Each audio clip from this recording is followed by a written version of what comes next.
आज प्रेमियों सत्संग का समय हो गया और सत्संग का पहला दिन है, इसलिए मैं आपसे कुछ कहने आया हूँ, कुछ पूछने आया हूँ। कुछ कहूँगा, कुछ पूछूंगा, क्योंकि आपको 10 जुलाई 1952 से और 2012 ये 60 बरस आपको सुनाया गया। इसलिए मैं आपसे पूछने आया हूँ, आपने गुरु बच्चों को याद रखा कि नहीं रखा,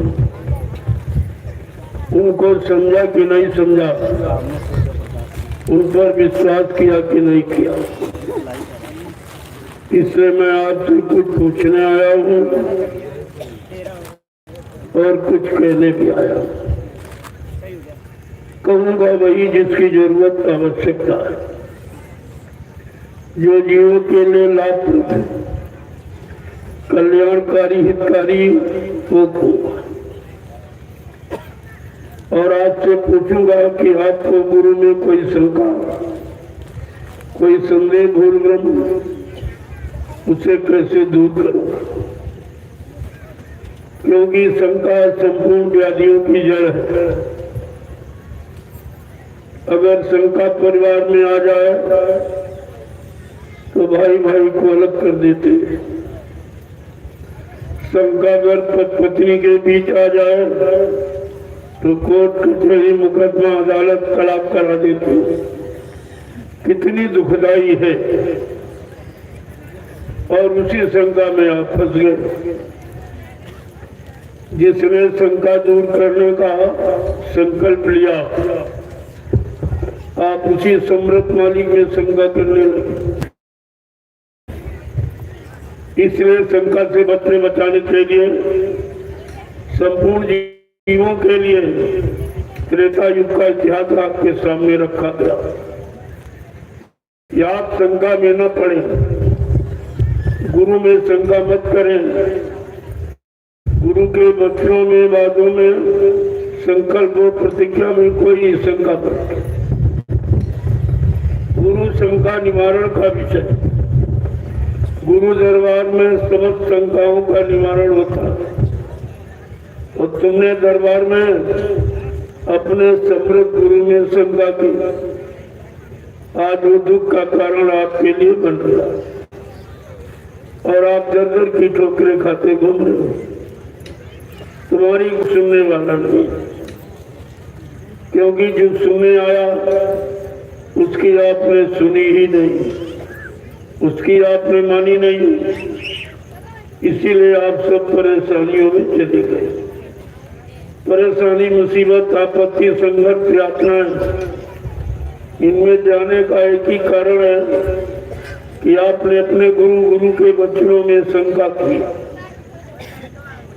इसलिए कहा था शंका से बचो। शंका करोगे तो लाभ से वंचित रह जाओगे, दया से खाली रह जाओगे। और आपने वही काम किया जिसके लिए सम्राट मालिक ने 10 जुलाई 1952 से 2012 आपको सुनाया, समझाया, चिताया, जगाया और होश में लाके खड़ा किया। आपके अंदर माँ, बहन, बेटी, बहू की पहचान कराई। पाप कर्मों से बचने के लिए आपको युक्ति दी और नाम दान देकर आपकी जीवात्मा के कल्याण उद्धार के लिए सुमरन, भजन, ध्यान यानी नीति जो युक्ति उसका अभ्यास कराया। इतना तो किसी ने भूमंडल पर किया ही नहीं। जितना इतिहास उठाकर देखे, चाहे सतयुग का हो, चाहे त्रेता का, चाहे द्वापर और कलयुग के 5,500 वर्षों का, ऐसा अमृत लोक मंडल पर कोई नहीं आया जिसने इतनी बड़ी जानकारी दी हो, तुम्हारे पाप कर्मों को माफी करने का वादा किया हो, तुम्हारी जीवात्मा को जगाकर परमात्मा से मिलाने का जिसने संकल्प लिया हो, ऐसा तो कोई भूमंडल पर आया नहीं। और फिर भी आप भ्रमित हो गए, आपकी समझ में कुछ नहीं आया। 60 वर्ष से जीवन है कलयुग में, उतना समय आपके लिए खर्च किया गया बताने, चिताने, समझाने में, लेकिन समझ में आपको कुछ नहीं आया क्योंकि आप गुरु को इंसान समझते थे। अपने जैसा शरीर वाला हाथ पैर नाक कान होगा, लेकिन तुमको ये नहीं मालूम है गुरु ने मानव तन धारण किया है, नहीं धारण किया। इसके लिए आपकी जीवात्मा के उद्धार, क्योंकि अब की बार आपकी जीवात्मा मनुष्य शरीर में है। मनुष्य शरीर में जीवात्मा के उद्धार के लिए मालिक ने मानव तन स्वतः धारण किया। अपना वो असली नूरानी रूप छोड़ करके इस जिस्मानी में आए कि चलो किसी तरह से इन जीवात्माओं का उद्धार करा दिया जाए।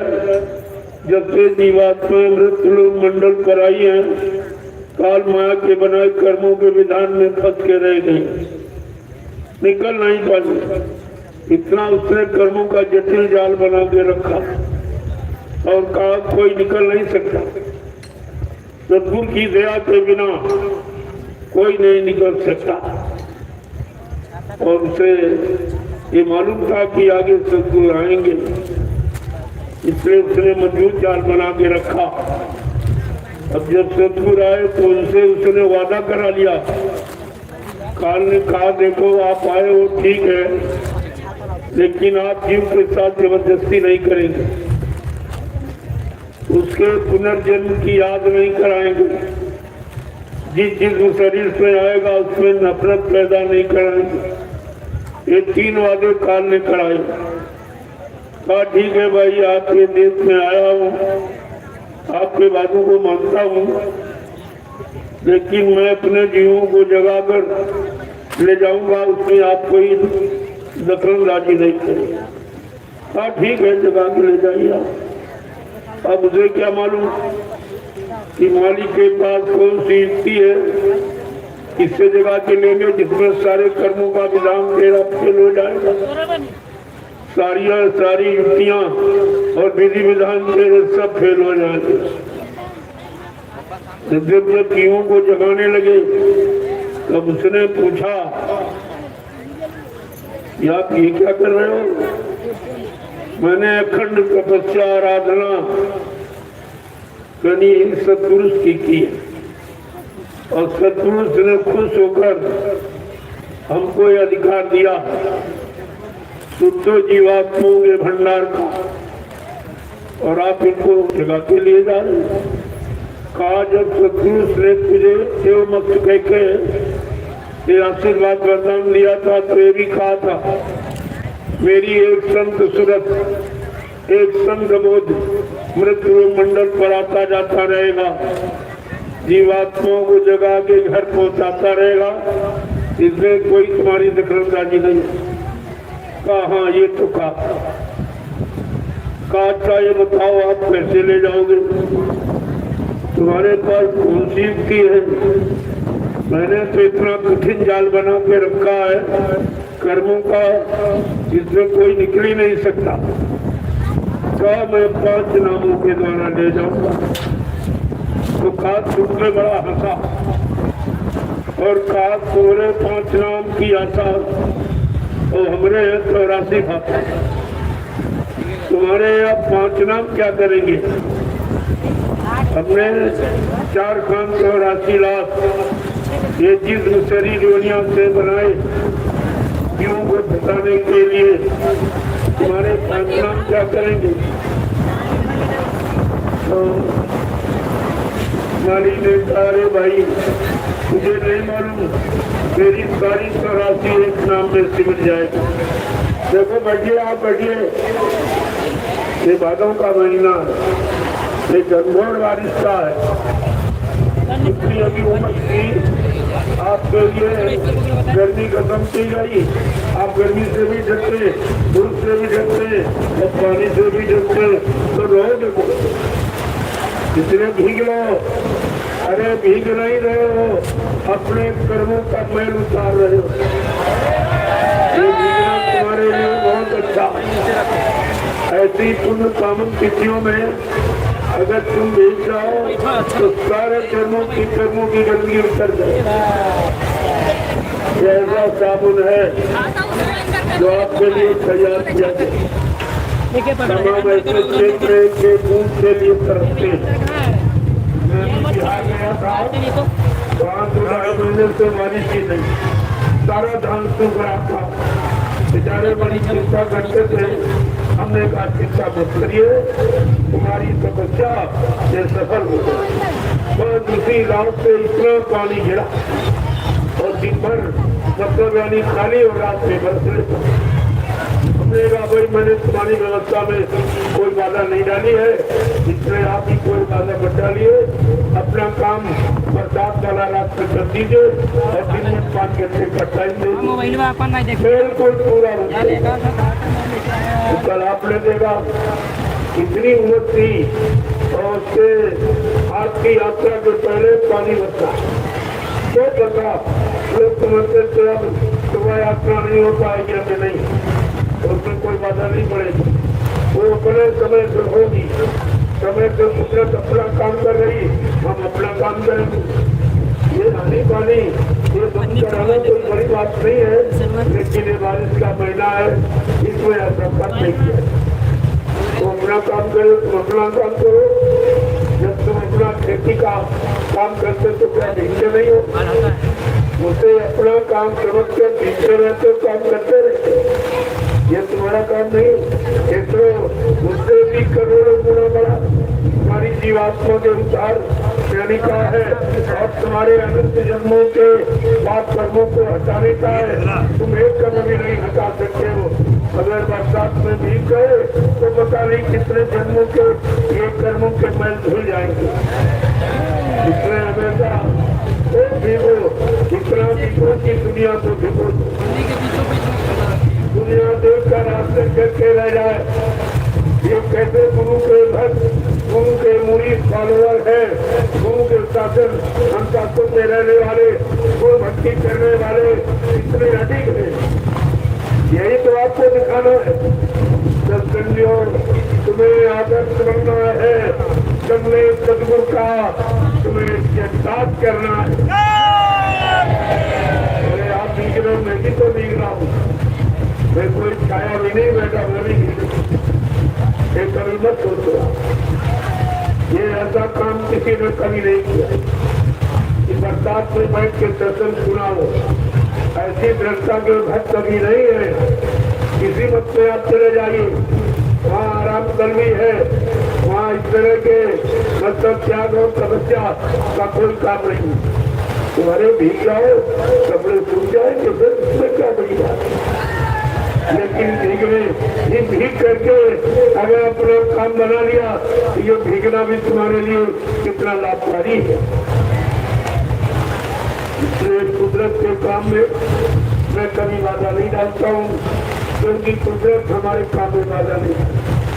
अब ये है, इतनी उम्र है, इतनी गर्मी है, अगर बारिश ना हो तमाम बीमारियां आ जाएंगी। उस बीमारी से बचने की ये दवा आप समझिए। जिस समय सर्दी जुकाम बुखार सबको पकड़ रहा, तरह तरह के बुखार और बीमारियां ये सब आ रही, लेकिन आप ये देखिए कि तुम्हारे यहाँ कोई बीमारी, कोई ऐसा भयंकर बीमारी तुम्हारे पर नहीं आ सकती। ये हमेशा ध्यान में आपको रखना चाहिए। बोलो जय गुरुदेव,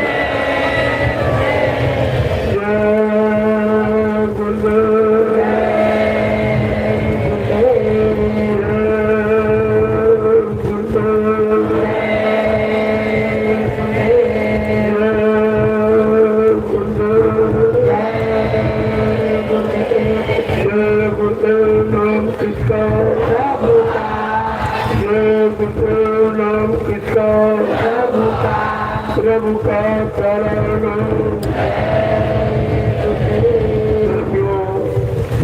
इसी भादव के महीने में और सारी शक्ति का जन्म हुआ। ये महापुरुष और सारी शक्तियों के जन्म का महीना जैसे बरसात हो रही है, ऐसे वो जीवों पर दया की बरसात करने आते हैं। और इस बरसात में जो भीग गया दया की बरसात है, उसने अपना काम बना लिया। जो इधर उधर चिपने लगे आड़ में वो रह जाते। इसलिए आपको तो इस महीने इकट्ठा करना चाहिए। ये महीना बड़े भाग से सबको पेट को अनाज रोटी की जरूरत है, क्योंकि रोटी में आपके प्राण है। जो प्राण सुरक्षित है तो ये कितनी बड़ी चीज है। अगर बरसात न हो तो सारी फसलें खत्म हो जाएगी, आपकी रोटी खत्म हो जाएगी, तो आप जिएंगे कुछ, भजन कैसे करेंगे? तो तुमको तो इसकी बहुत बड़ी जरूरत, उसी जरूरत को पूरा किया जा रहा। बरसात होने से करोड़ों रुपए प्रेमियों के सिंचाई से बच जाते हैं। और ये पानी जो काम करता है वो नीचे वालों ने फसलों को जिंदा केवल रखता और ये बढ़ाता, ये बढ़ाता है और फल यानी पूरा का पूरा फल देता। अगर आपको इसी तरह अपने जीवन को बढ़ाना, नृत्य करना, विकास करना है तो इन चीजों से आपको डरना चाहिए। ये संत मत है, संत मत के प्रेमियों के लिए कहा गया, चले तूफान आंधी उन्हीं से ओढ़ लेना है, जलाकर धर्म का दीपक जगत को ज्योति देना है। आप प्रकाश ज्ञान सत्य का ध्यान कराने आए हो, इसलिए तुम एक प्रमाण हो, एक प्रतीक हो समाज देश के लिए। तुम्हें तो बहुत समझ के रहना चाहिए। किसी तरह कोई स्थिर परिस्थिति आवे, आपको घबराने की जरूरत नहीं है। मैंने अभी संत मत की शुरुआत की है। कि संत मत के प्रेमियों में कैसे लक्षण होने चाहिए, वो मैं 15 तारीख को रात खोलूंगा। जो सारा हिंदुस्तान सुनेगा आश्चर्यचकित हो जाएगा। किसी धार्मिक मिशन ने या राजनीतिक पार्टी ने ऐसा संसाधन बना के नहीं रखा और न जीवों को याद कराया, जिसके लिए इतनी लड़ाई लड़ी गई। विदेशियों को भगाने के लिए अंग्रेजों को कितने लोग कुर्बान हो गए, कितना खून बह गया धरती पर, कितनी माताएं निकुंती हो गई, कितने बहनों का सुहाग लुट गया, चूड़ियां टूट गई, सिंदूर लुट गया। ऐसे ये शांति का माहौल नहीं बन। आज उसी को कायम रखने के लिए हमें उसके नियम सिद्धांत को समझना। अंग्रेज चले गए, अंग्रेजी छोड़ गए, जो तुम्हारी परेशानी का कारण है। जब यहाँ से गए तो गांधी महात्मा से कह के कि देखो मैं तुम्हारे देश को छोड़ के जा रहा हूँ, देखो कुछ लिए तो नहीं जा रहा हूँ, बिल्कुल खाली हूँ, लेकिन ऐसी साथ छोड़ के जाऊंगा जो हिंदुस्तान 300 वर्ष तक अपना सुधार नहीं कर पाए। आज वही हमारे आपके सामने, लेकिन दुनिया के पढ़े लिखे लोग, हिंदुस्तान के जानकार अधिकारी कर्मचारी, राजनेता, ये धार्मिक महात्मा, ये कोई नहीं समझ पाया कि अंग्रेजी क्या वो छोड़ गए जिससे हमारा भारत देश 300 वर्ष तक परेशान रहेगा, गरीब हो जाएगा, मजबूर हो जाएगा, लाचार हो जाएगा, सारे देश से धर्म कर्म चला जाएगा, सच्चा मानव खान पान समाप्त हो जाएगा, लाज हया शर्म ये सब चली जाएगी, कुछ नहीं बचेगा भारतीय लोगों के पास। आज वही स्थिति है। जहाँ तक किसी की बुद्धि ने काम नहीं किया, न कोई राजनेता, न कोई धार्मिक आत्मा, और देश बिगड़ गया, समाज बिगड़ गया, परिवार बिगड़ गए, इंसान बिगड़ गए, सब मुसीबत आपत्ति गरीबी में बेचारे सब चले गए। संत मत एक बार फिर सच्ची जानकारी देने का ये संकल्प, ये प्रतिज्ञा सबके सामने की है और एक प्रमाण प्रस्तुत करने जा रहा।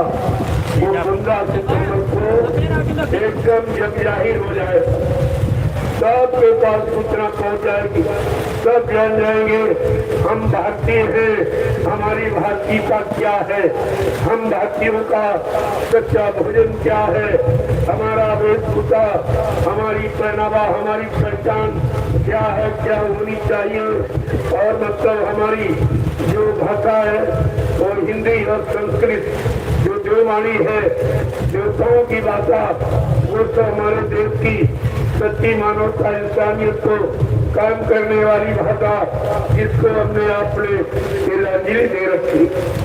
मैं 15 सितंबर को ये सारा राज खोल के रखूंगा जो आज तक हिंदुस्तान में किसी ने आपके सामने नहीं रखा। ये दुनिया के लोग और हिंदुस्तान के सब जान जाएंगे कि वास्तव में भारत एक धार्मिक देश है, भारत एक अखंड देश है और अखंड रहेगा। इसे कोई स्वतंत्र और गुलाम नहीं बना सकता। लेकिन कब जो अपनी हैसियत में आ जाएगा, जब अपने रहन सहन में आएगा, अपने कारनामों में आ जाएगा, ये फिर से विश्व विजेता है और रहेगा, बनेगा। इसे कोई हटा मिटा नहीं सकता। आज तो पहला दिन है, इसलिए मैं कुछ जानकारी उस अद्वितीय विलक्षण महापुरुष के बारे में लिखने आया हूँ, जो इस धरती मंडल पर न कभी आया और जिसको किसी ने पहचान ही नहीं पाई। आज तक कोई नहीं पहचान पाया। नजदीक रहने वाले तो बिल्कुल नहीं पहचान पाए, एक दिन भ्रमित होते। उनकी आंखों ने, कानों ने और बुद्धि ने कोई काम ही नहीं किया। वो सब बेचारे अधूरे रह गए और फेल हो गए। अब मुसीबत आपत्ति घेरे में वे चले गए। तो मैं आप लोगों से आज कुछ पूछने आया हूँ। संदेश तो मैं कल से प्रसारित करूंगा और परसों हम जमहूरियत के लिए सुख शांति का संदेश प्रसारण करूंगा। 15 सितंबर इस तारीख को लोग कभी नहीं भूलेंगे, हमेशा याद रखें। इस तारीख में वो संदेश दिया गया जो हिंदुस्तान विश्व में किसी ने नहीं दिया और न किसी के पास उनकी जानकारी, एकदम सब भूल गए। तो वो तो महत्वपूर्ण तिथि है 15 सितंबर, जिस दिन ये जन जागृति का संदेश मानव के हित का, मानव को मानवता इंसानियत में लाने का जो संदेश मिलेगा वो तो परसों 15 तारीख को इसीलिए आपको बुलाया। जन्म का मतलब जन्म किस लिए होता, जीवन कैसे जिया जाए और मृत्यु तक पहुंचने के पहले हम अपने जीवन को मृत्यु से हमेशा के लिए बचा लें, ये काम आपको करना।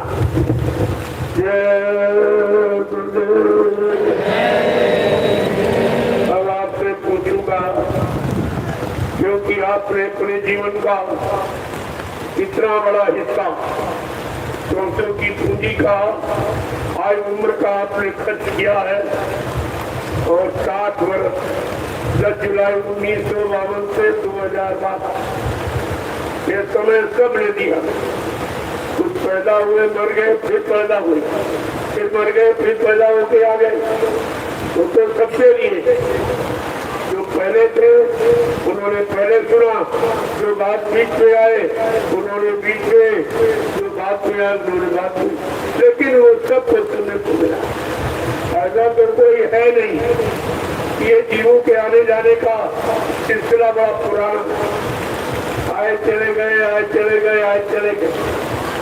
जीवात्मा कभी मरती नहीं है, केवल चोला बदलती है, ये शरीर बदलती रहती है। मन के कर्मानुसार जीवात्मा तो कोई कर्म करती नहीं, लेकिन प्रेमियों ये समझो संग दोष का कितना बुरा परिणाम होता। जीवात्मा जैसी वजह अमर अविनाशी है और परमात्मा गण जब उसको काल माया ने अपने कर्मों के जाल में फंसा लिया, मन को साथी बनाने के कारण जीवात्मा को ये सब यानी लेना पड़ा और बेचारी कुछ कह नहीं सकी और मजबूर होकर उसको फंसना ही पड़ा। लेकिन उसकी कोई निजी समस्या नहीं, न निजी कभी कर्म करते, न यहाँ पर उसने कर्म किया, लेकिन सब कैसे गए ये सब दोष मन को साथी बना लेने के कारण कितना भारी दोष लग गया, ये आपको समझना चाहिए। अब मैं आपसे कुछ पूछना चाहता हूँ, आप बाल बच्चेदार हो, सत्य तो बोलना कि आप लोग मथुरा जाते थे तो गुरु का दर्शन करने गए थे कि चेलों का? आप लोग मथुरा जाते थे गुरु का दर्शन करने कि चेलों का दर्शन करने? आप लोग मथुरा जाते थे गुरु की सुनने गए कि चेलों की सुनने गए थे? आप मथुरा जाते रहे हो, गुरु की मानने गए थे कि चेलों की मानने गए थे? आप मथुरा जाते थे गुरु की भक्ति करने कि चेलों की भक्ति करने गए? और कर क्या रहे? सब चेला भक्ति, सब चेलों के साथ चले गए, चेलों की सुन रहे, चेलों की मान रहे, उन्हीं को अपना मान रहे और गुरु की भूल गए, गुरु के बच्चों को। ये आपकी कितनी बड़ी भूल भुलैया, कितना बड़ा आपने अपना नुकसान किया, यही आपको समझना चाहिए। दूसरी बात है, आपने गुरु को, गुरु महाराज को गुरु बनाया था कि चेलों को गुरु बनाया था? आपने गुरु महाराज से नाम डाल लिया कि चेलों से नाम डाल लिया था? हाथ गुरु महाराज को पकड़ाया कि चेलों को पकड़ाया था गुरु महाराज को, ये सब जानकारी आपको रखनी चाहिए।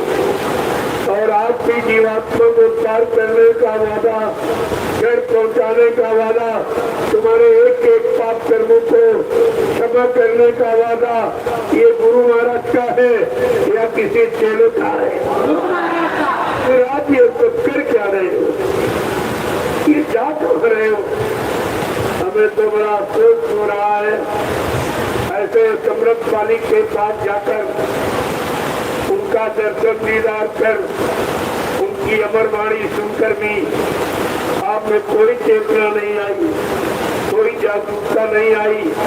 आप समझ के अपनी जगह रह नहीं पाए, अपने में और गुरु में विश्वास नहीं कर पाए, गुरु भक्ति में आपको कोई आनंद ही नहीं मिला।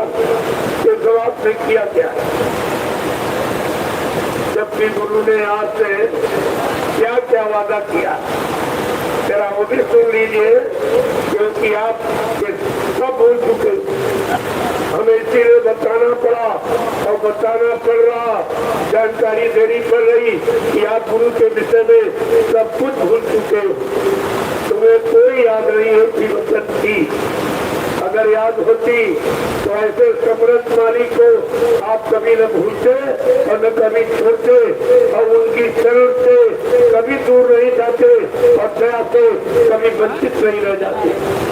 लेकिन आपने ये सब किया तो उसी को हमें कहना पड़ रहा।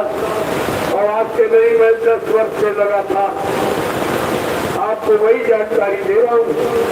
न कोई अपना परिचय, न अपनी जानकारी, कुछ। ये तो प्रेमी कुछ अपना मनाते चले आ रहे तो मनाएंगे, लेकिन मैंने तो ऐसा कुछ कहा नहीं था कि मैं कुछ करूँगा। लेकिन किसी की श्रद्धा है, सेवा भाव है, तो गुरुभक्ति उसे कहते हैं, रोका जाए तो करते रहेंगे और हमेशा करते रहे। ये तो यानी करने का पुराना, ये पुरानी श्रद्धा आया तो बराबर लोग मनाते।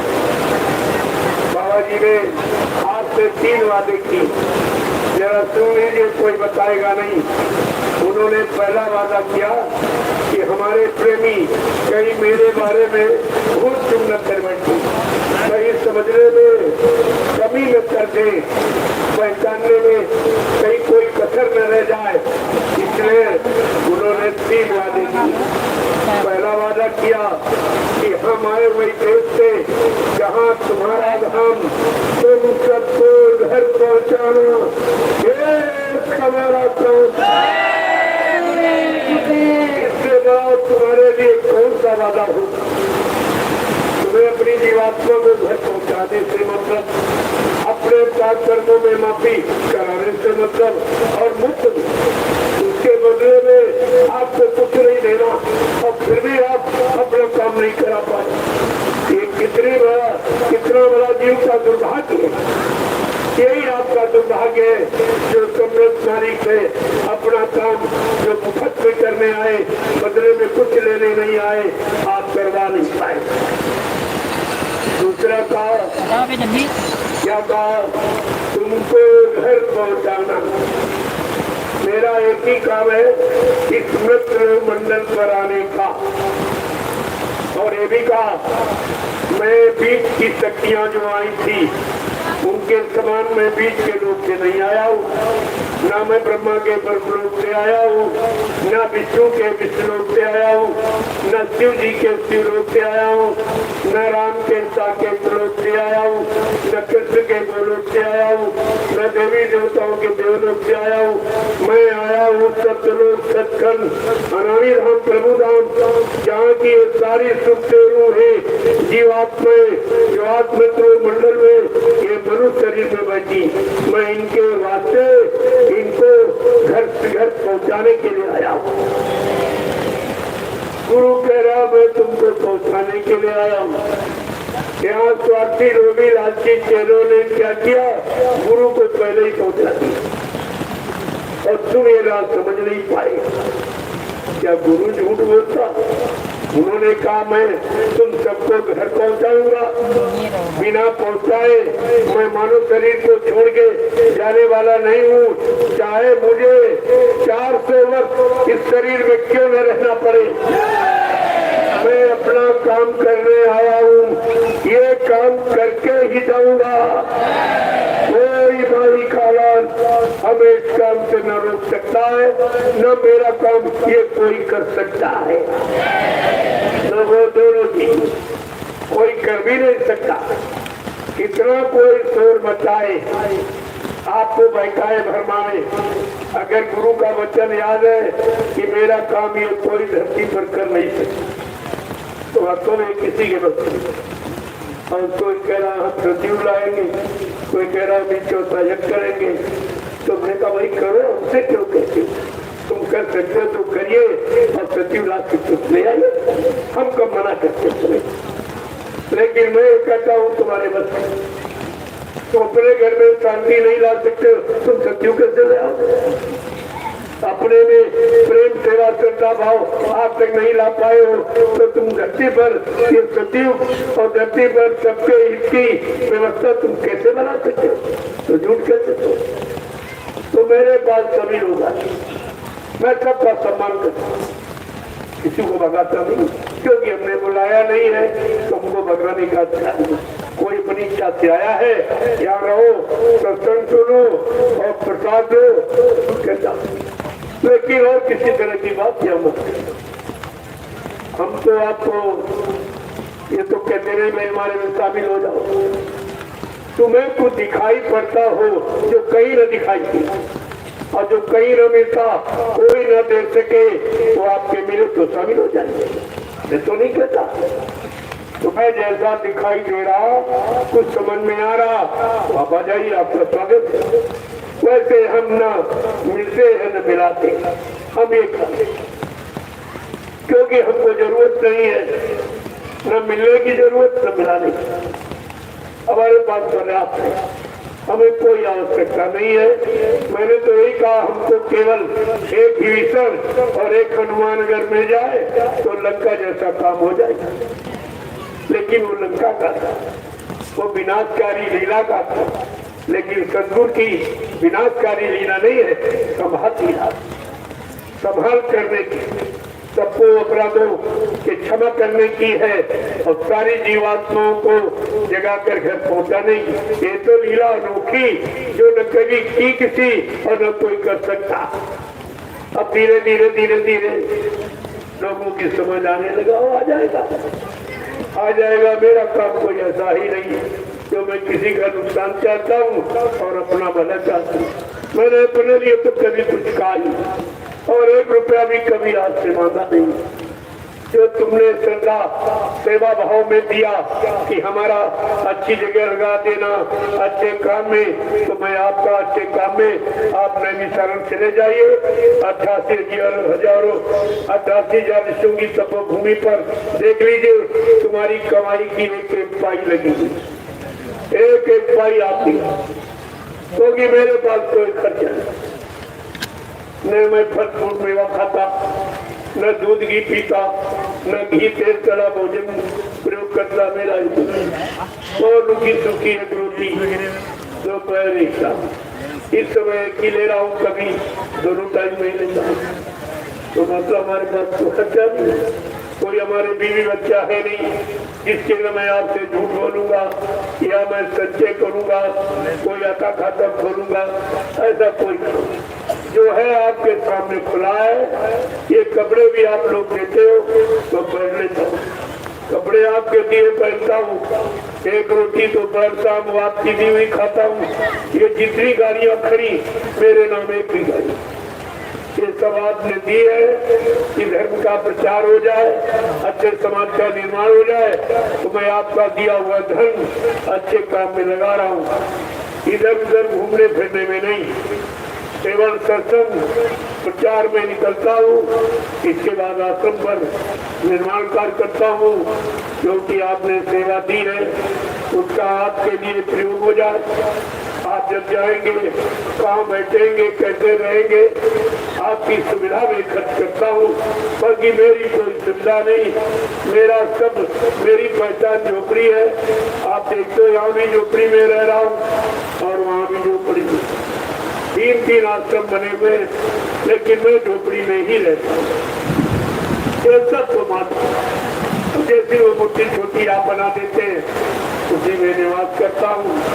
तो हमें तो कोई जरूरत है नहीं, तो काम कैसे नहीं हो जब आदमी अपना पेट भरेगा, अपने भोग विलास में जीवन व्यतीत करेगा, वो देश समाज के लिए कुछ नहीं कर सकता, कुछ भी नहीं कर सकता। ये प्रमाण है पक्का, और मैं ऐसा कोई कर सकता नहीं हूँ। सब मीडिया पत्रकार सब थक गए मेरे बारे में खोज करके, जानकारी करके, हमने कहा कुछ सही नहीं तो तुम जाओगे क्या? आते चले जाते, पूछते, हमने कहा पूछते जरूर हो, लेकिन मेरा कहा आप छाप नहीं सकते हो, ये तुम्हारे बस की बात नहीं।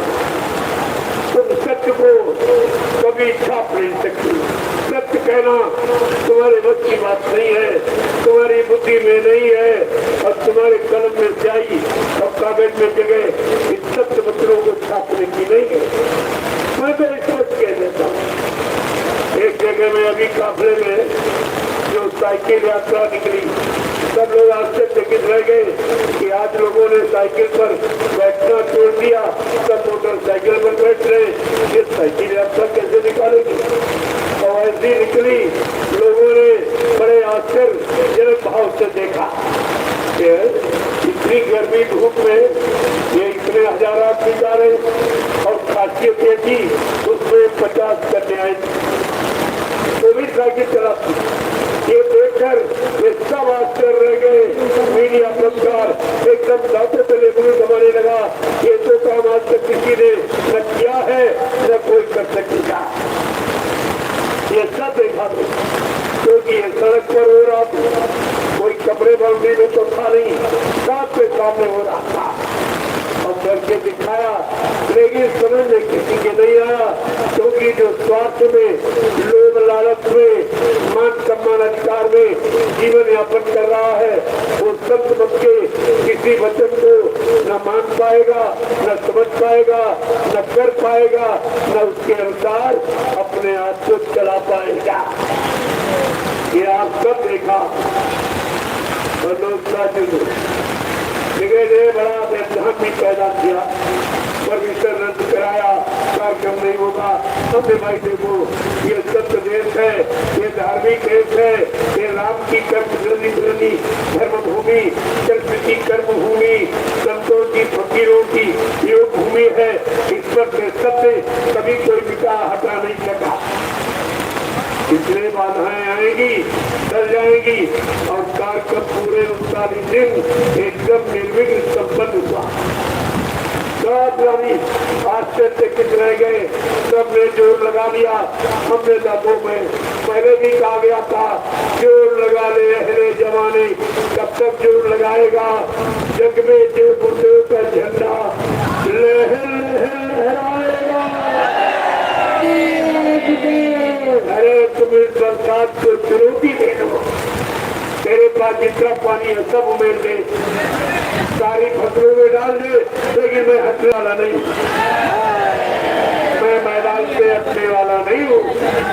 ये तुम्हारी तटस्थता, ये कृतज्ञता, यानी निर्भीकता देख कर लोग आश्चर्यचकित रह जाएंगे, क्योंकि आप बैठे हो, ये तुम्हारा पूरा सचित्र सब उधर जा रहा, पूरा हिंदुस्तान में जा रहा, ये बच्चे सब भेज रहे, सब देख रहे। ऐसे भीषण बारिश में ये कैसे लोग हैं? तो आपकी तो महिमा है ही देखकर, अरे भीगना तो रोज आप नामे के लोग शिकायत करते हो, आज झरना नहीं चल रहा, आज पानी नहीं आ रहा, लाइट नहीं आ रही, अरे तो आप वो अमृत बरस रहा है। ये बच्चा है, पानी अमृत है, वो तो गंदगी जो नीचे की है, नीचे गंदगी सब जा रही है। जो आप रहते वो भी नीचे, जो पानी रहते वो भी नीचे, जो गंदगी रहते सब नीचे, वही बात ऊपर आ रही है। तो ऊपर नीचे गंदगी तो सब हो गई, लेकिन ये जो बरसात हो रही ये अमृत, इसको भीग लोगे तमाम तरह की बीमारियां चली जाएंगी। और आप यहाँ तो कोई स्वार्थ लोभ लालच में आप नहीं भीग रहे हो, इसलिए तुम्हारे कर्मों की अदायगी हो जाएगी, कर्मों का मैल धुल जाएगा।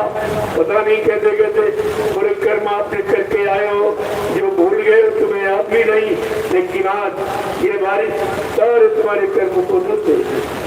कितना बड़ा काम आपका हो भीगने से, इसमें कोई खर्चा नहीं आपका पड़ता, सब कुछ देना लेना है, केवल भीग लो और जाओ अपने दूसरे कपड़े पहनो। मैं अभी 1 घंटे के बाद सूख जाने का इसको डराने आया है। अरे कहो हम इससे डरने वाले नहीं है, तो ये कुछ भी कर, हम इससे डरने वाले नहीं है। अपना काम करेंगे और करते रहे हैं और करते रहेंगे जब तक धर्म का यानी मतलब बोलबाला नहीं होगा, सत्य का बोलबाला नहीं होगा, चरित्र का बोलबाला नहीं होगा, तब तक ये बिगुल बचता ही रहेगा, ये बंद होने वाला नहीं है। जो किसी डराने धमकाने से या कोई आनी पानी सर्दी गर्मी कोई बरसात से डर जाए, ऐसा नहीं। ये बिल्कुल बच गया है, बचता रहेगा जब तक ये माहौल वातावरण यहाँ का ठीक शुद्ध नहीं हो जाए। इसमें आपको आपकी तो परीक्षा हो रही, पहले भी आपसे कहा था आगे पानी में कूदो की करो तैयारियां। अब परीक्षा की आई है घड़ी, आगे का मतलब धूप, इतनी कड़ी धूप आप थी, वो भी उसमें भी आपको बैठना है, उसमें भी सत्संग सुनना है, सेवा करना आपने की है सेवा। ये 3 आश्रम ऐसे थोड़ी बन गए, ये आपके परिश्रम से आपकी गाड़ी कमाई से बनी।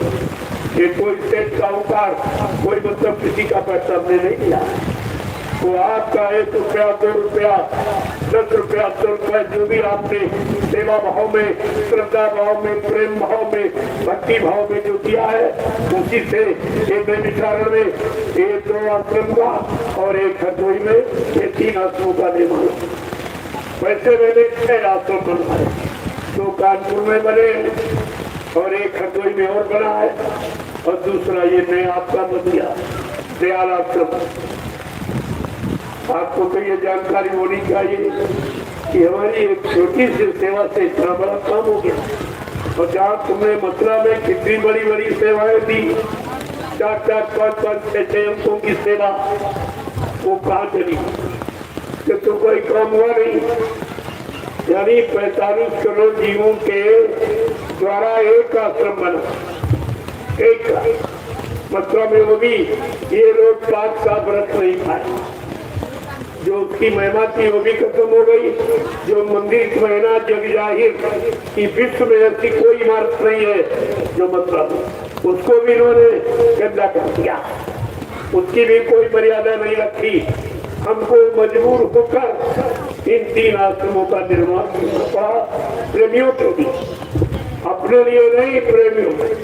कोई अपना नाम हमने नहीं लिखवाया, मेरा नाम आप कहीं नहीं पाओगे। कई लोगों ने श्रद्धा सेवा में फोटो छाप दिया, वैसे मैं मना करता कि भाई मेरे फोटो छापने की जरूरत नहीं है, जिसका है वो ठीक है, पूरा उसी से काम हो जाएगा। छापने से नहीं, काम करने से छाप लग जाएगी और वो छाप कभी मिटेगी। एक कागज वाला फोटो तो फट जाएगा, खत्म हो जाएगा, लेकिन जो कर्म करके, जो काम करके दिखा दिया जाएगा, वो फोटो, वो छाप कभी मिटेगी। और उसी की देर को जरूरत है, और उसी में आपको सम्मिलित कर रहा हूँ। तो ये नमूना संत मत का मैं पेश करूंगा 15 सितंबर। फिर इस तारीख को लोग कभी नहीं बोले कि इसी दिन भारतीयता का उदय हुआ। कि भारतीयता क्या है, भारत देश की महिमा क्या है, ये विश्व प्रसिद्ध क्यों, ये विश्व का गुरु क्यों था और क्यों नहीं है और क्यों होगा, ये सब जानकारी आपको 15 को दूंगा। सुनकर लोग ताज्जुब में रह जाएंगे, ये तो कभी किसी ने किया ही नहीं और ऐसा किसी ने कहा नहीं। तो आप सुनेंगे तो आप भी खुश हो जाएंगे और जो सुनेगा वो प्रसन्न हो जाएगा। सारा विवाद समाप्त हो जाएगा, सारा झगड़ा समाप्त हो जाएगा। जब सही सच्ची जानकारी सबको सबके हित लाभ के मिल जाएगी तो विरोध नाम की चीज नहीं है। इसलिए मैंने वो तारीख निश्चित कर रखी है। उस दिन भारतीयता का जन्म, भारतीय शुद्ध खान पान का जन्म, भारतीय वेशभूषा का जन्म होगा, भारतीय राष्ट्रभाषा का जन्म होगा। ये जन्मोत्सव आप देखिए तो पहले ये किस तरह से होता है। आज व्यवस्था जो बिगड़ गई है वो केवल हमारी नासमझी की कारण, हमारी अज्ञानता यानी अल्प ज्ञान अल्प बुद्धि के कारण हम समझ नहीं पाए। अगर समझ जाते तो समय तो आपके लिए इतना अच्छा था कि सब कुछ अच्छा हो जाता, कुछ बुरा रहता ही नहीं। लेकिन नहीं समझ पाए, वो महायोग करने आया वो थोड़ी हट जाएगा। तुम्हारी नासमझी से वो पीछे थोड़ी हट जाएगा, वो अपना काम थोड़ी बहुत कर देगा, वो कोई न कोई भूमिका बदल देगा, रास्ता बदल देगा, जुत्ती बदल देगा, कराएगा तुम्हें से और तुम हंसी खुशी से करोगे। तो आज जो बिगाड़ हुआ है इंसान का, परिवारों का, समाज का, देश का, दुनिया का, वो कारण सब बताऊंगा आपको। आज तक किसी ने बताया नहीं है। इतने बड़े बड़े विद्वान आए, अपने आप को विद्वान कहने लगे। मैं तो कोई विद्वान अपने को कहता नहीं, और न मैं कोई विद्वान हूँ। मैं विद्वान नहीं हूँ, मैं वर्तमान में विद्यमान हूँ। मैं विद्यमान जरूर हूँ, मौजूद हूँ और देख रहा हूँ मौजूदगी में कि क्या क्या हो रहा है, क्या होना चाहिए और क्या हो रहा। इंसान को क्या करना चाहिए, क्या कर रहा, क्या खाना चाहिए, क्या खा रहा, ये सब देख रहा हूँ। क्या सोचना समझना चाहिए और क्या सोच समझना, ये सब देखा जा रहा है। इससे मैं विद्वान नहीं हूँ, विद्यमान हूँ, मौजूद हूँ, देख रहा हूँ। अब सारी समस्याओं का समाधान भी आपके सामने लाके कर दिया जाएगा। आप चिंता क्यों करते? जो कहा जा रहा सब करके दिखाया जाएगा, जो कहा गया वो सब आपके सामने होगा। इसमें कोई इधर उधर होने वाला नहीं, लेकिन हर चीज का एक समय होता है। अगर समय के पहले हो जाए तो आप मानोगे नहीं। एक बार एक कॉन्फ्रेंस हो रहा था हरियाणा में, तमाम लोग हेकर बैठे थे। तो अपने अपने 45 पत्रकार हैं, दिल्ली से चुने हुए हाई लेवल के जो जाते वो आए थे पर्चे लेने के। तो बाबा जी से पूछने लगे, बाबा जी क्या आप ही जो कुछ हो?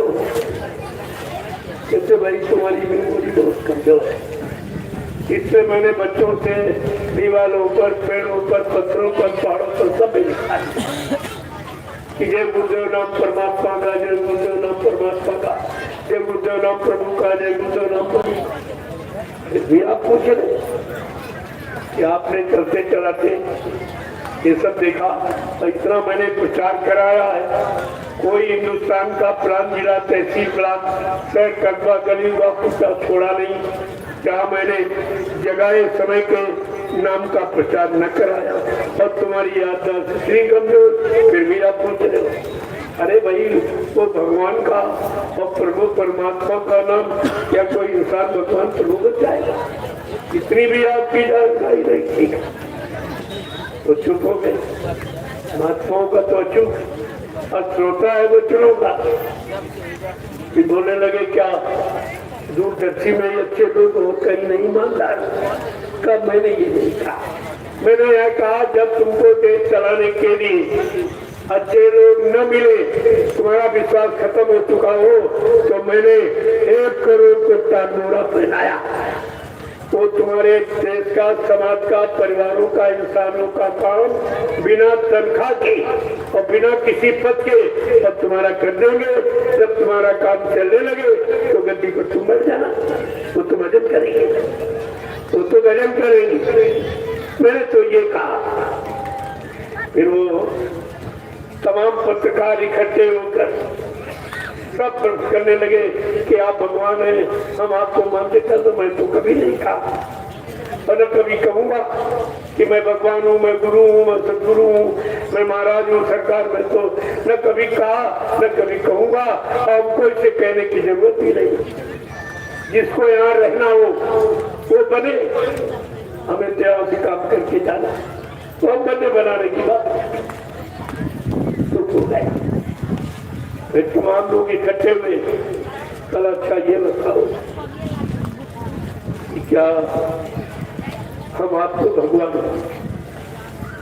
परमात्मा मानते तो आप जल्दी से काम कर दीजिए, सत्य ला दीजिए, अच्छी व्यवस्था कर दीजिए, सबको सुख शांति मिल जाएगी, हो जाए। तो सबको बुलाया, पाक में बुलाया।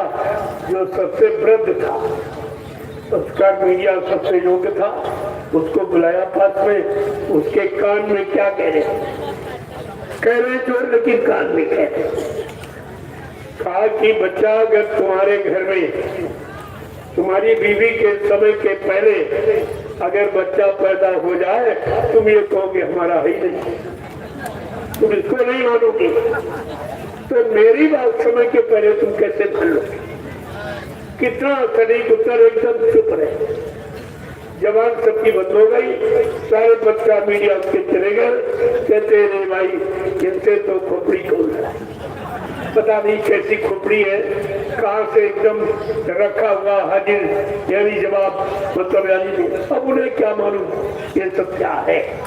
तो कहने का मतलब ये सब आप कितनी राजनीति नेता सब जेल में बंद करके तरह तरह के यानी मतलब परेशानियां, दुख तकलीफ ये सब दे चुके हैं। और भ्रामक प्रचार बदनामी का करके वो फूलबाग में जूते और चप्पल का झूठा प्रचार करके सब कुछ किया। और सोचते थे अब बाबा जी भाग जाएंगे, कभी कोई प्रचार नहीं करेंगे, कोई नहीं बोलेंगे।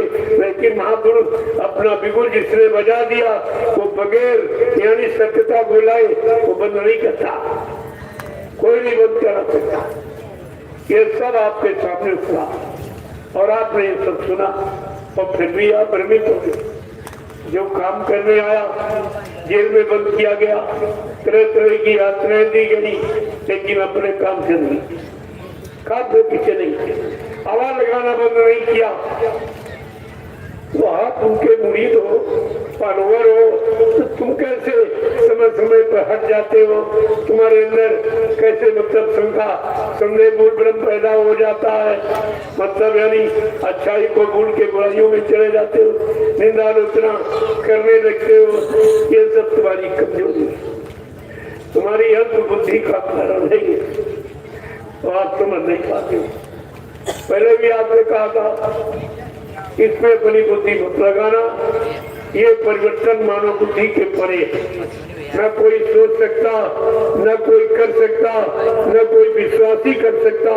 ऐसा परिवर्तन नब्बी बार वैचारिक परिवर्तन, वो मार काट हिस्सा वाला नहीं, वो तो तमंचा वाला बच्ची, वो बम परमाणु नहीं चलाए जाएंगे। यानी ऐसा अनोखा परिवर्तन वैचारिक क्रांति के द्वारा।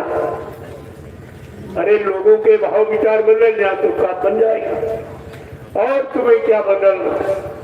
लेकिन विचारों में परिवर्तन कैसे आएगा, इस पर तो किसी की बुद्धि जाती नहीं। पहले सोचो विचार पैदा कैसे होते, जैसा करो आहार वैसे बने विचार। आहार से विचारों का जन्म होता है। शुद्ध आहार करोगे, मानवीय आहार करोगे, सात्विक आहार करोगे तो सात्विक विचारधारा, मानवीय विचारधारा, इंसानियत की विचारधारा तुम्हारे अंदर पैदा। जब ऐसी विचारधारा आ जाएगी वैसी आपकी सोच हो जाएगी, फिर वैसी आपकी समझ हो जाएगी, फिर वैसे ही आप करने लगोगे। जब करने लगोगे तो लाभ आपको मिलेगा, वो करने वाला लाभ आपको मिलेगा। ये सब तो थोड़ी में तुम घबरा जाते हो। अभी देखा जरा सा आया पानी, ये खुद ही बग गया, तुम्हारी निर्भीकता, तटस्थता, कृतज्ञता को देखकर ये खुद ही डर गया। शांत हो, अरे आप ही के सूख जाओगे। लेकिन तुम्हारी कट्टरता को देखकर कितने लोग बदल जाएंगे ये आप नहीं सोचते। ये थोड़ा सा अपने में तटस्थता ले आए, कृतज्ञता, निर्भीकता ले आए, अपनी जगह आप बैठे रहे, ये देखकर कितने लोग बदल जाएंगे। ये ऐसे लोग हैं, ये तो कोई नहीं कर सकता। कोई पानी में नहीं बैठेगा तो कभी वहां जाएगा ही नहीं। लेकिन यहाँ आए हैं और भीग रहे हैं और बैठे हैं और सुन रहे हैं, समझ रहे ये काम कोई ये तो मैं छोटा था। जब ये नहीं कोई कर रहा तो आगे जो काम आप करने जा रहे वो कैसे लोग कर पाएंगे। तभी तो उनका इतिहास होगा जो आगे आने वाले समय के लिए अपने आप को कुर्बान कर दी। किसके लिए? समाज परिवार, देश में धर्म की स्थापना के लिए, मानवता, इंसानियत, प्रेम, प्यार, मोहब्बत, सेवा दया, सदाचार, परमात्मा की यादगार के लिए, माँ, बहन, बेटी, बहू की पहचान के लिए अपने आप को न्यौछावर करेंगे। उनका तर्जुमा इतिहास बनेगा। आपको उसी के काबिल धीरे धीरे बनाया जाए। धीरे धीरे बर्दाश्त क्षमता आप में पैदा की जाए। पानी में खड़े रहोगे, धूप में खड़े रहोगे, सर्दी में खड़े रहोगे, ये देखकर लोग खड़ा होना सीख जाएंगे कि खड़े होने का मतलब क्या है। जो संकल्प लेकर हम खड़े हुए, जब तक हमारा संकल्प पूरा नहीं होगा हम खड़े रहेंगे, पड़े रहेंगे, अड़े रहेंगे, लेकिन दरबार नहीं छोड़ेंगे। ये हमारी आपकी पहचान होनी चाहिए। कल आपने जो परिचय दिया है अनुशासन का, तो कर्मचारी अधिकारी ने देखा इतनी बड़ी भीड़ अगर किसी नेता किसी की भी होती ये रोड जाम हो जाते। पुलिस कर्मचारी बेचारे परेशान हो, तमाम दुकानें लुट जाती, तमाम खेतों की फसलें खत्म हो जाती, लेकिन कुछ भी देखने को नहीं मिला होगा। इतने प्रेम, प्यार, मोहब्बत में यानी लोग चल रहे थे, इतने अनुशासन में मैंने दिखा दिया कि अनुशासन किसे कहते। अगर अनुशासन सीखना है तो आ जाइए आप, आपको देखने को मिलेगा। इतने लोग यानी हजारों की संख्या में आपके सामने लोग चल रहे थे। एक तरफ सड़क का आधा हिस्सा खाली, क्योंकि किसी भी वाहन को परेशानी, प्रशासन की व्यवस्था में कोई बाधा न हो, इनको कोई तकलीफ ना हो। जब हमारे काम से किसी को कोई तकलीफ नहीं होगी तो क्यों नहीं लोग अपनाएंगे, क्यों लोग इसमें नहीं आएंगे। ये तो आने का रास्ता ही खुल गया। ये सब देखा तो कितना कुंडल प्रसाद बता जो हिंदुस्तान में आज कोई नहीं कर। कोई तुम्हारे घर गांव सड़कों गलियों में कभी प्रसाद बांटने नहीं आया होगा। आपकी बीमारी, परेशानी, मुसीबत को दूर करने की ये दवा, ये महाप्रसाद दवा है जो 88,000 ऋषियों की तपोभूमि नैमिषारण्य से लेके आया और आप सबको देने की अपने आप बांटा गया। कर्मचारी अधिकारियों ने देखा कि भाई ऐसा काम तो न कोई राजनीतिक पार्टी कर रही और न कोई धार्मिक संस्था कर रही, ये तो काम कोई नहीं कर रहा। इस तरह अनुशासन में कोई नहीं रहा, इस तरह पुलिस कर्मचारी अधिकारियों का कोई सम्मान भी नहीं कर रहा जो मैं करके दिखाता हूँ। पूरे भारत में मैंने घूमकर ये पुलिस कर्मचारी अधिकारियों को जो मैंने सम्मान दिया और मैंने कहा जब तक आपका इसी तरह सम्मान नहीं होगा देश समाज कभी उन्नत नहीं करेगा। किसी का बचाव, किसी की सुरक्षा संभव नहीं है, ये मैंने कहा और कह रहा हूँ। तो ये सम्मान सबको चाहिए, सम्मान सबको चाहिए। जो काम न करता हो सम्मान करके आप और वो करेगा, ये सच्चाई, ईमानदारी और मेहनत से करेगा। लेकिन जब सम्मान नहीं होगा, उचित मजदूरी नहीं मिलेगी तो कैसे करेगा। ये किसी ने पुलिस कर्मचारी अधिकारियों के आज तक हिंदुस्तान में किसी ने कोई राजनीतिक नेता पार्टी ने नहीं कहा, केवल बाबा जी ने कहा था। 80 से कहना शुरू किया, ये पुलिस कर्मचारी अधिकारी ये सबसे ज्यादा मेहनत करता। लोग दिन में मेहनत करते, रात में बेचारे दौड़ा, ये रात की मेहनत करते। इनको अपने बच्चों से मिलने का कि त्योहार मनाने का भी इनके पास समय नहीं है। इतनी जो मेहनत करता हो 24 घंटे और तनख्वाह 8 घंटे की दी जाए, ये अच्छा नहीं। ये कोई नियम कोई सिद्धांत नहीं है। एक फैक्ट्री में मजदूर जब ओवर ड्यूटी करता है तो डबल तनख्वाह मिलता है। ये बेचारे रात की ड्यूटी, दिन की ड्यूटी और तनख्वाह 8 घंटे। ये किसी ने नहीं कहा, बाबा जी। और फिर भी अभी तक कोई टिप्पणी नहीं, किसी के दिमाग में बात नहीं आया। इन पुलिस कर्मचारी अधिकारियों को, महात्माओं को जरूरत, उन्होंने इनके दर्द को देखा और सबसे कहा, लेकिन अभी सुना तो चलो उसकी जरूरत हमें नहीं है। आगे हम व्यवस्था बनाने जा रहे हैं, हम अपना काम खुद ही कर लेंगे। जब कोई नहीं करेगा तो खुद ही कर लेंगे। तो पहले हम जंगल इकट्ठा करें, जनमत, क्योंकि कलयुग का नियम है, कलयुगे संघे शक्ति। जिसके पास संघ संगठन है, कलयुग में उसी की विजय है, वही काम कर लेता है और उसी का नाम होता है। तो मैं तो अपना गुरु परिवार इकट्ठा, अब किसी को क्या तकलीफ भाई, सब लोग अपने अपने परिवार को संगठित रखना चाहते। अगर मैं अपने गुरु परिवार को संगठित कर रहा हूँ तो इसमें से कौन सा गलत काम कर रहा हूँ, किसका नुकसान कर रहा हूँ? लेकिन इस बात को लोग समझ नहीं पा रहे। जब गुरु परिवार के नहीं समझ पा रहे तो दूसरे लोग बेचारे क्या समझे? ये सब आपके सामने हो रहा। मेरा और कोई काम नहीं, केवल गुरु परिवार को संगठित करना, क्योंकि 45 करोड़ का इतना बड़ा जन समर्थन किसी के हिंदुस्तान में किसी के पास नहीं। तो हमें किसी के दखलंदाजी करने की क्या जरूरत, किसी की निंदा आलोचना बुराई करने की क्या जरूरत, और किसी से लेने देने की क्या आवश्यकता? मैं अपना परिवार संगठित कर लूंगा, हमको किसी की जरूरत नहीं पड़ेगी, कि शिक्षा में हाथ फैलाने की जरूरत नहीं है। अरे भाई 45 करोड़ है, अगर एक एक रुपया देंगे तो 45 करोड़ एक बार नहीं, इतना तो किसी के पास नहीं है। लेकिन ये सब आवश्यकता पड़ने का, अनावश्यक नहीं। जब हमारा काम बगैर लिए ही हो रहा, केवल तुम्हारी एक छोटी सी सेवा श्रद्धा भाव से, तो हमें कहने की जरूरत है। और इसीलिए मैं कहता भी नहीं हूँ, हमको कुछ चाहिए, आपकी व्यवस्था होनी चाहिए, आपके सुख शांति मिलनी चाहिए, आप में संगठन होना चाहिए, आप प्रेम भाव में रहकर अपना काम करें, समाज देश का काम करें और साथ साथ में अपनी जीवात्मा का कल्याण करें। इस काम की तैयारी है और यही आपके सामने किया जा रहा है। मेरा और कोई काम नहीं।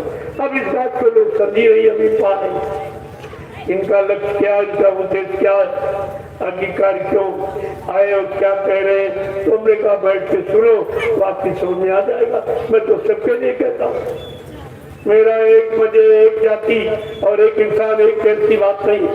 सर्वदेशी, सर्वहितैषी, सर्वहितकारी, सर्व कल्याणकारी ये काम की बात है। यहाँ और एक की कोई बात नहीं है।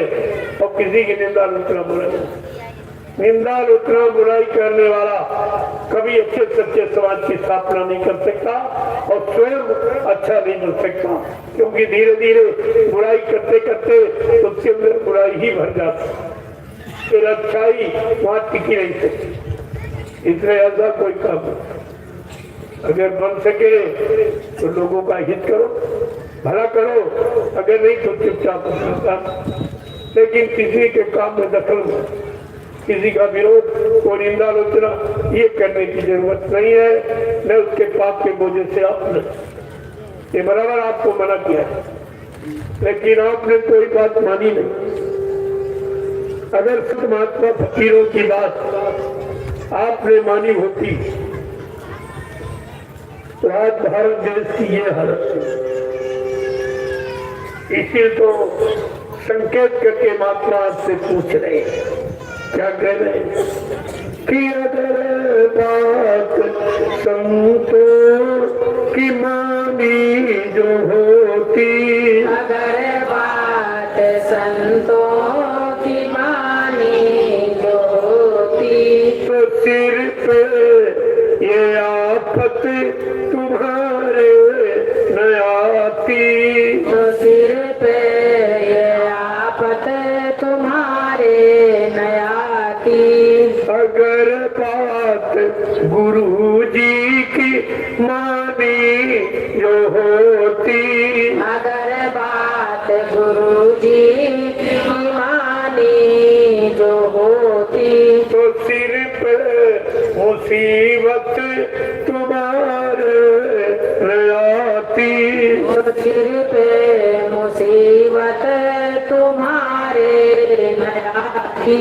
अगर बात मुर्शिद की मानी जो होती, अगर बात मुर्शिद की मानी जो होती, तो सिर पे कयामत तुम्हारे न आती, तो सिर पे कयामत तुम्हारे न आती। सभी देशवासी ये भाई मैं अपने, सभी देशवासी भाई हैं अपने, फिर पैर की नीति ठानी कि तुमने, तो फिर पैर की नीति ठानी जो तुमने। गया प्रेम सेवा तुम्हारे में होती, दया प्रेम सेवा तुम्हारे में होती, नदी खून की बहाई न होती, नदी खून की बहाई न होती। केवल एक चीज तुम्हारे अंदर सबसे चली गई, दया रहम, जिसके कारण सब होने क्यों, इनको काटा, इनको मारा, इसके अलावा कोई काम नहीं। चाहे वो राजा हो चाहे प्रजा, इसी हिंसा में सब आते, और हिंसा करने में सब, इसलिए सब दोषी है। ये पाप सबने किया और कर रहे आदमी, और आज भी नहीं सोच पाए हम ये क्या करें। एक तरफ गांधी महात्मा की जय जयकार करते हैं, तो गांधी महात्मा का सिद्धांत क्या था, अहिंसा परमो धर्मा, और ये हिंसा परमो धर्मा अपनाए, तो गांधी जी को कौन माना? अरे गांधी का फोटो लगाने से गांधी की मान्यता थोड़ी मानी जाएगी। उनका सिद्धांत था अहिंसा परमो धर्म, सादा जीवन उच्च विचार, ये है उन्नत का आधार। उनके बच्चे, आज गांधी के बच्चों को कोई, गांधी को मानना लेकिन गांधी की नहीं मानते, मंदिर को मानना मंदिर की नहीं मानता, रामायण गीता बाइबल कुरान ये सबको मानना लेकिन उसकी शिक्षा को नहीं। तो मानने का मतलब क्या? अरे कागज को मान रहे हो लेकिन कागज में लिखा वो मान रहे हो, तो सर में बात ये बिगाड़ इसी कारण है, चारों तरफ हिंसा ही हिंसा नजर, खून ही खून नजर आ रहा। क्या इसका अपराध क्षमा हो जाए? जो हिंसाएं करवा रहा या कर रहे दोनों तो जुर्मी है, दोनों सजा पाने के अधिकारी हैं, क्योंकि ये जीव जंतु इंसान विज्ञान के बनाए नहीं, ये भगवान खुदा के बनाए, और ईश्वर विचार कोई नहीं, न राजा न प्रजा कोई नहीं सोचता। तथा राजा तथा प्रजा और धर्मी राजा धर्मी, ये सिद्धांत है। जैसा राजा होगा देश का वैसी प्रजा होगी। अगर राजा धार्मिक होगा, धर्म का प्रचार कराएगा, दया का प्रचार, दया का भाव रखेगा, जीवों को बचाने की शिक्षा का प्रचार कराएगा, लेकिन कुछ सब उल्टा होगा तो परिणाम भी उल्टा, समय वही समय भी उल्टा हो गया। अब इनका किसी के बस की बात नहीं है जो इसे सीधा कर या इसे सुरक्षित रख सके, ये इनके बस की बात थी।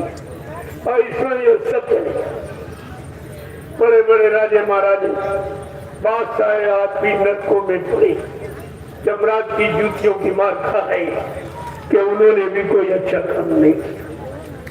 इसीलिए कहा तब से राज तपस्या की तो तुम राजा बन गए, अगर राज भोग करोगे तो नरक में चले जाओ, अगर त्याग कर दोगे तो आपकी जीवात्मा का कल्याण हो जाएगा, अगर भोग में फंस जाओगे तो नरकों में चले।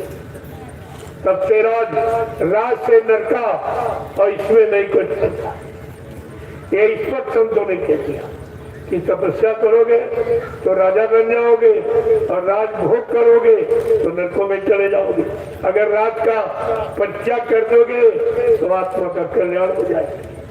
देखो सब आपके हाथ में, सब कुछ मनुष्य के हाथ में सौंप दिया। परमात्मा ने अपने हाथ में केवल फल रखा, कर्म आपके हाथ में और फल उसके हाथ में। जब तुम कर्म करोगे तो केवल फल देगा और कुछ नहीं। अच्छा करोगे तो अच्छा फल और बुरा करोगे तो बुरा। ये आपके हाथ में, वो परमात्मा के। अब आपको समझना चाहिए कि अगर परमात्मा से लेना है, परमात्मा के हाथ में जो वस्तु वो हमको मिल जाए तो आपको अच्छा कर्म करना। तो यहाँ चाहते तो सब अच्छा परिवार मिले, अच्छी पत्नी मिले, अच्छा पति मिले, अच्छे बेटे हो, अच्छा राजा हो, अच्छा ये हो, अच्छा वो, सब अच्छा धंधा हो, अच्छा व्यापार, अच्छी नौकरी, लेकिन कभी ये नहीं सोचो कि अच्छा कर्म भी करें, क्योंकि जब कर्म प्रधान है और कर्म प्रधान देश है तो कर्मों के बारे में किसी ने अच्छा आपको न बताया, न राजा ने, न प्रजा, न राजा ने बताया, न राजा ने करवाया, न प्रजा विचारी कर रही है। ये दोनों तो नरक में जा, राजा भी नरक में जाने की तैयारी और प्रजा भी नरक में जाने की। अब आपको ये सोचना चाहिए कि हमें किसका साथ देना है, नरक में जाने वाले का कि नरक से बचाने वाले का। यही तो आपको निर्णय लेना चाहिए। आगे क्या कह रहे हैं कि घट घट में इंसान के रहे तब भगवान, घट घट में इंसान में रहता भगवान, कि घट घट में इंसान के रहे तब भगवान, घट घट में इंसान के रहता भगवान, और इसकी नहीं तुम कहे कोई पहचान, इसकी नहीं तुमको है कोई पहचान, अगर दिल भवन में सफाई जो होती, अगर दिल भवन में सफाई जो होती, तो मंदिर ये मस्जिद बनाई न होती, तो मंदिर ये मस्जिद बनाई न देखो होती। कितना साफ साफ दे रहे कि अगर मनुष्य मंदिर को साफ रखा होता तो ईट पत्थर वाले मंदिर में जाके तुम्हें माफी मांगने की क्या जरूरत है? वहां कौन बैठा? गुनाह पाप इस मनुष्य रूपी मंदिर में करते हो और माफी मांगते हो ईट पत्थर वाले मंदिर। वहां माफी देने वाला कौन बैठा हो? कौन लेने वाला, कौन देने वाला, कौन आशीर्वाद श्राप वरदान देने वाला कोई है? या किसी को मिला है या किसी ने सुना है, लेकिन नई जानकारी आप करना है। संत महापुरुष कहते हैं अरे इस मनुष्य मंदिर को साफ रखो। गोस्वामी जी महाराज ने रामचरितमानस के उत्तरकांड में तुम्हारे जीवन के सारे प्रश्नों का उत्तर और सारी समस्याओं और शंकाओं का समाधान लिखा। उन्होंने लिख के क्या बताया कि निर्मल मन जन इसो मोहि पावे और मोहे छल छीत कपट नहीं भावे। कहा उन्होंने क्या कहा, तुम क्या कह रहे? कहते मैं किनको मिलता हूँ? गोस्वामी महाराज लिख रहे, भगवान कह रहे मैं किनको मिलता हूँ? कहा ब्राह्मण को कहते नहीं, क्षत्रिय सर्जन कहते नहीं, मंदिर बनाने वाला, मस्जिद बनाने वाला, गीता के वाला कहते नहीं, पूजा करने वाला, गंगा नहाने वाला, हवन जप करने वाला कहते नहीं। किसको? निर्मल मन जन सो मोहि पावे, जिसका मन निर्मल पाक साफ पवित्र है मैं उसको मिलता हूँ। और मोह कपट छल छिद्र न भावा, हमको ये कपट और झूठ छल बेमारी मार का हिंसा ये नहीं। और तुम यही करते, तुम तो रामायण की भी नहीं मानते, रामायण को मानते हो लेकिन रामायण की नहीं।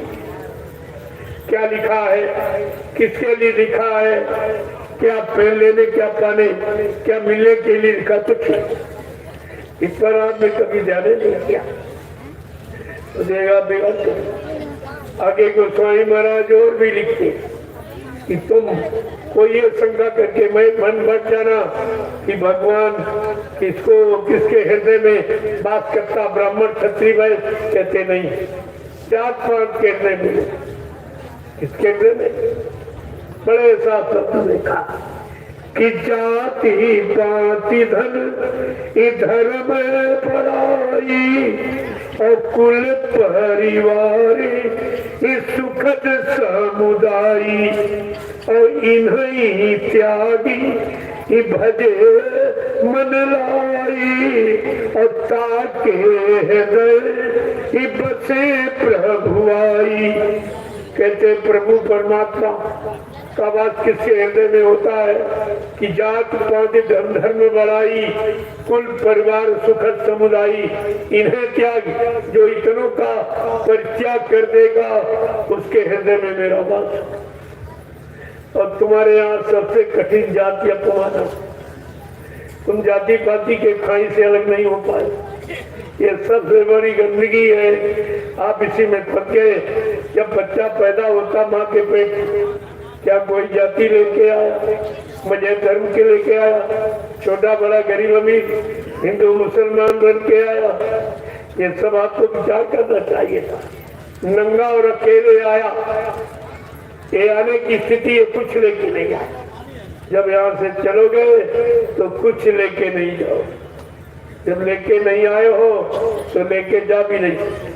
लेकिन अगर आने जाने की बात समझ जाओ कि झंझट किस बात का, झगड़ा किस बात का, परेशानी दुख तकलीफ शंका संदेह पूर्ण ब्रह्म किस बात का, इसी बात को आप नहीं समझ पाए कि माँ जब बच्चे तो रोज सबके घर में पैदा हो रहे, उन्हीं को देख लो कि बिल्कुल नंगा आया है, कपड़े रहते भी लेके नहीं, कोई सामान लेके दुकान जमीन लेके नहीं, कोई जाति पाति लेके, कोई पत्नी बाल बच्चे लेके नहीं आया, नंगा और अकेले आया है। और काल में फंसाने के लिए कि हमारे देश में कैसे फंसेगा, कैसे रुकेगा, कैसे अटकेगा, भटकेगा, तो उसने ये सब व्यवस्था बना दी। आपको रोटी कपड़ा मकान इसमें फंस गए। इसके बाद सहयोग के लिए स्त्री पति बाल बच्चे भाई बंधु राधे इसमें आप फंस गए। फिर इसको शरीर को रखने के लिए, परिवार के पालन पोषण के लिए, खेती दुकान रखकर बिजली व्यापार मजदूरी, आप इसमें देखो कितने ने फंसाया, उसने फंसाया और तुमने समझा कि हमारी मदद कर रहा, हमारा सहयोग कर रहा। आपने ये समझकर उसमें फंस गए। और जब यहाँ से चले तो उसने कहा भाई हमारा सामान रख दी। मैंने सामान हमारे देश में रहने के लिए, अटकाने भटकाने के लिए मैंने आपको सामान दिया था, अब आप हमारे देश से जा रहे हो, हमारा सामान रखिए। तो आपसे पत्नी छीन लिया, पति बेटा सब छीन लिए, दुकान मकान जमीन ये सब रुपया पैसा सब छीन लिया और फिर आपको नंगा करके भेज दिया।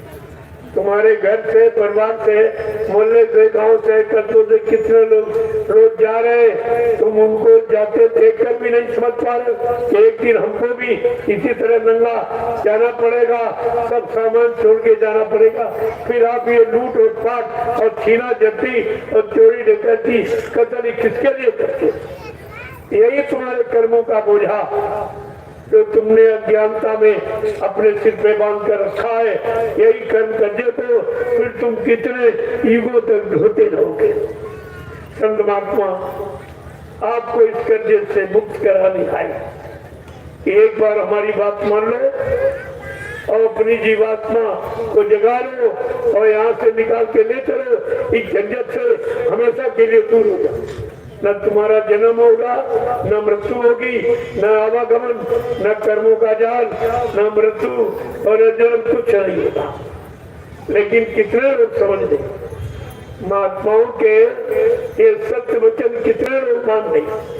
इतना सुनाने समझाने पर भी किसी के समझ में नहीं आ। ये आपकी अल्प बुद्धि है जो तुम्हें समझने नहीं दे रही, क्योंकि तुम्हारा कर्म इतना जबरदस्त है, तुम्हें महात्माओं की अच्छी सच्ची बात समझने नहीं देता, सुनने नहीं देता है, उस पर चलने भी नहीं देता। इसीलिए आप जन्म मरण से छुटकारा नहीं पा रहे। वो तो दिलाने आए हैं लेकिन तुम पाना, तुम उसी को पकड़े जकड़े उसी में जकड़े भी हो कि निकल नहीं पा रहे हो। हमारा है, हमारा हमारा, और तुम्हारा यहाँ कुछ नहीं, तुम्हारा शरीर भी तुम्हारा नहीं, ये भी एक दिन छीन लिया जाएगा। जब शरीर तुम्हारा नहीं है और शरीर के लिए आपने दुकान मकान जमीन और रुपया पैसा दौलत पति बाल बच्चे सब बनाए और इसी में जकड़े पड़े हो, ये भूल गए कि तुम नंगे और अकेले आए थे, तुम्हारा यहाँ कुछ नहीं। महात्मा यही बताने आए कि तुम्हारा यहाँ कुछ नहीं। अच्छे नेक भले काम कर लो ताकि किसी का कर्म कर्जा न चढ़े तुम्हारे पास, और धीरज से महात्माओं की बात मानकर और उनसे युक्ति ले लो। अपनी जीवात्मा को इसी मंदिर में दोनों आंखों के मत भागो बैठी, इसको जगाओ और यहाँ से निकाल कर इसको घर पहुँचा। तो ये काम आपका करने आया, लेकिन आप उनकी बात सुनते नहीं और तुम गलती करते हो रोज इसी मनुष्य मंदिर और माफी मांगने जाते हो ईट पत्थर वाले मंदिर, फिर वहां तुमको माफी कहो। अरे जहाँ गलती की उसी में माफी मिलेगी, क्योंकि माफी देने वाला उसी के इसी मनुष्य मंदिर के लिए आया, तो ईट पत्थर वाले मंदिर के लिए नहीं आया। लेकिन बातें तो नहीं आप सोचो, जब सत्संग सुनोगे तो सत्य आपकी समझ में आएगा, सत्य क्या, तब सत्य का संग करोगे। सत्संग उसको कहते हैं। ये कोई गाना बजाना, कोई भाषण श्री कृष्ण का नाम सत्संग थोड़ी है। लोगों ने इसी में आपको भटका दिया और अटका दिया, अटके भटके पड़े हो और निकालने वाला कोई है नहीं, और जो आया उसकी बात आपने मानी नहीं। आगे क्या कह रहे कि अब तुम्हें करना क्या है, तुम कलयुग में किस काम के करने के लायक रह गए, तुम्हारे पास शक्ति सामर्थ्य कितनी रह गई, उसके लिए इशारा करें कि सभी धर्म ग्रंथों का है एक कहना, सभी धर्म ग्रंथों का है एक कहना, सभी धर्म ग्रंथों का है एक कहना, सभी धर्म ग्रंथों का है एक कहना, बनो शाकाहारी सदाचारी रहना, बनो शाकाहारी सदाचारी रहना। वो सबकी किताबों में, मुसलमानों की किताबों में लिखा है, दिल का हुजरा 7 पर आना के जाने के लिए ध्यान गैरों का हटा उसको बिठाने के लिए।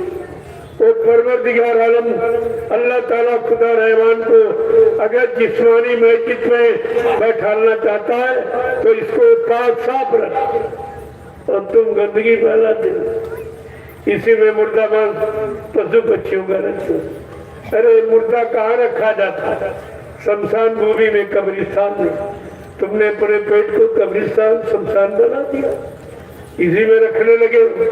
इतना भी भूल गए हो कि मुर्दा सबसे बड़ी गंदगी जिसको घर में कोई नहीं रखता। अगर तुम्हारे घर में घर का व्यक्ति कोई जब मुर्दा हो जाता, क्या घर में रखते हो? चाहे जितनी कमाई की हो, चाहे जितने मकान बनाए हो, चाहे जितने बच्चे बनाए हो, लेकिन जब मुर्दा हो जाता तो उस शरीर को आप घर में नहीं रखते। और कहते हो, दोनों कहते, हिंदू भी कहता, मुसलमान भी कहता कि मुर्दा घर में नहीं रखना चाहिए। मुर्दा शमशान भूमि में या कब्रिस्तान में रहेगा। जब स्थान भी आप जान गए हो और स्थान पर रखते भी हो तो घर वाला मुर्दा कहते घर में नहीं रहेगा और बाजार वाला मुर्दा रसोई घर में रहेगा। जहाँ भगवान का भोग लगाते हो, तुम्हारी बुद्धि कहाँ चली? तुम्हारा ज्ञान, तुम्हारी सूझबूझ, निरख परख पहचान कहाँ चली गई? गीता, रामायण, भागवत, कुरान, बाइबिल कहाँ चली गई? मंदिर, मस्जिद, गिरजाघर, गुरुद्वारे कहाँ चले गए? गंगा, जमुना, ये स्नान पवित्र कहाँ चला गया? सब तो तुमने बुलाया है, कुत्ते अपने पास रखा नहीं तो फिर आपको मिलेगा। जब तुम्हारे पास कुछ है नहीं है तभी तो आप रो रहे, चिल्ला रहे हो, खाली हो। जब कुछ नहीं रहा तो कुछ नहीं मिलेगा। ऐसे रोते चिल्लाते रहोगे, अगर महात्मा फकीरों के वचनों को नहीं मानोगे, नहीं उन पर चलोगे, नहीं अपने जीवन में उतारोगे तो रोने के सिवा, आंसू बहाने के सिवा तुम्हारे आप में कुछ नहीं बचा। सारे गंदों का। जब कबीर साहब आए उन्होंने बहुत स्पष्ट कहा, क्या कहा? मांस मछलियां खाते, सुरापान से हेत तेर नर नर के जाएंगे माता पिता सफेद। मीर मांस जो करे हरा 64 जन्म गिद्ध अवतारा। जो मछली के मांस का भोजन करता है 64 यानी जन्म तक उसको गिद्ध में जन्म मिला, क्यों? गिद्ध मुर्दा मांस खाता। तो कहा अगर मुर्दा मांस खाने के शौकीन हो तो गिद्ध की योनि में चले जाइए, वहां दिन रात यही मिलेगा। दूसरा भोजन वो नहीं करता, केवल मुर्दे मांस का ही भोजन करता है और कुछ नहीं करता। ये सबने आपको समझाया लेकिन आप माने नहीं, किसी की बात नहीं माने। अगर मान लेते तो कुछ तो आपका सुधार, बचाव हो जाता, आप सुखी सुख शांति से अपना जीवन यापन करते। अब आप रो रहे हो, चिल्ला रहे हो, ये परेशानी, ये बीमारी। अरे बीमारी तो गंदे खान पान, गंदे कर्मों से आती। तुम इतना भी पढ़ लिख कर नहीं समझ पाए बीमारी आए किधर से आती, किस काम से, किस कारण से आती है। वो तो आपको बताया गया कि गंदा खान पान और गंदे कर्म करने से बीमारियां। ये मनुष्य की मशीन, ये परमात्मा खुदा की बना, ये इंसान विज्ञान की बनाई नहीं, ये भगवान की बना। तो भगवान ने जब इस मशीन को बनाया तो इसकी ऊर्जा शक्ति, जिसे आहार भोजन कहते हो, वो अलग बनाया। जितने भी शरीर बनाए सबका भोजन अलग, पशुओं का अलग, पक्षियों का अलग, जंगली जानवरों का अलग, कीड़े मकोड़ों का अलग, और आदमी इंसान का भोजन सबसे अलग बनाया।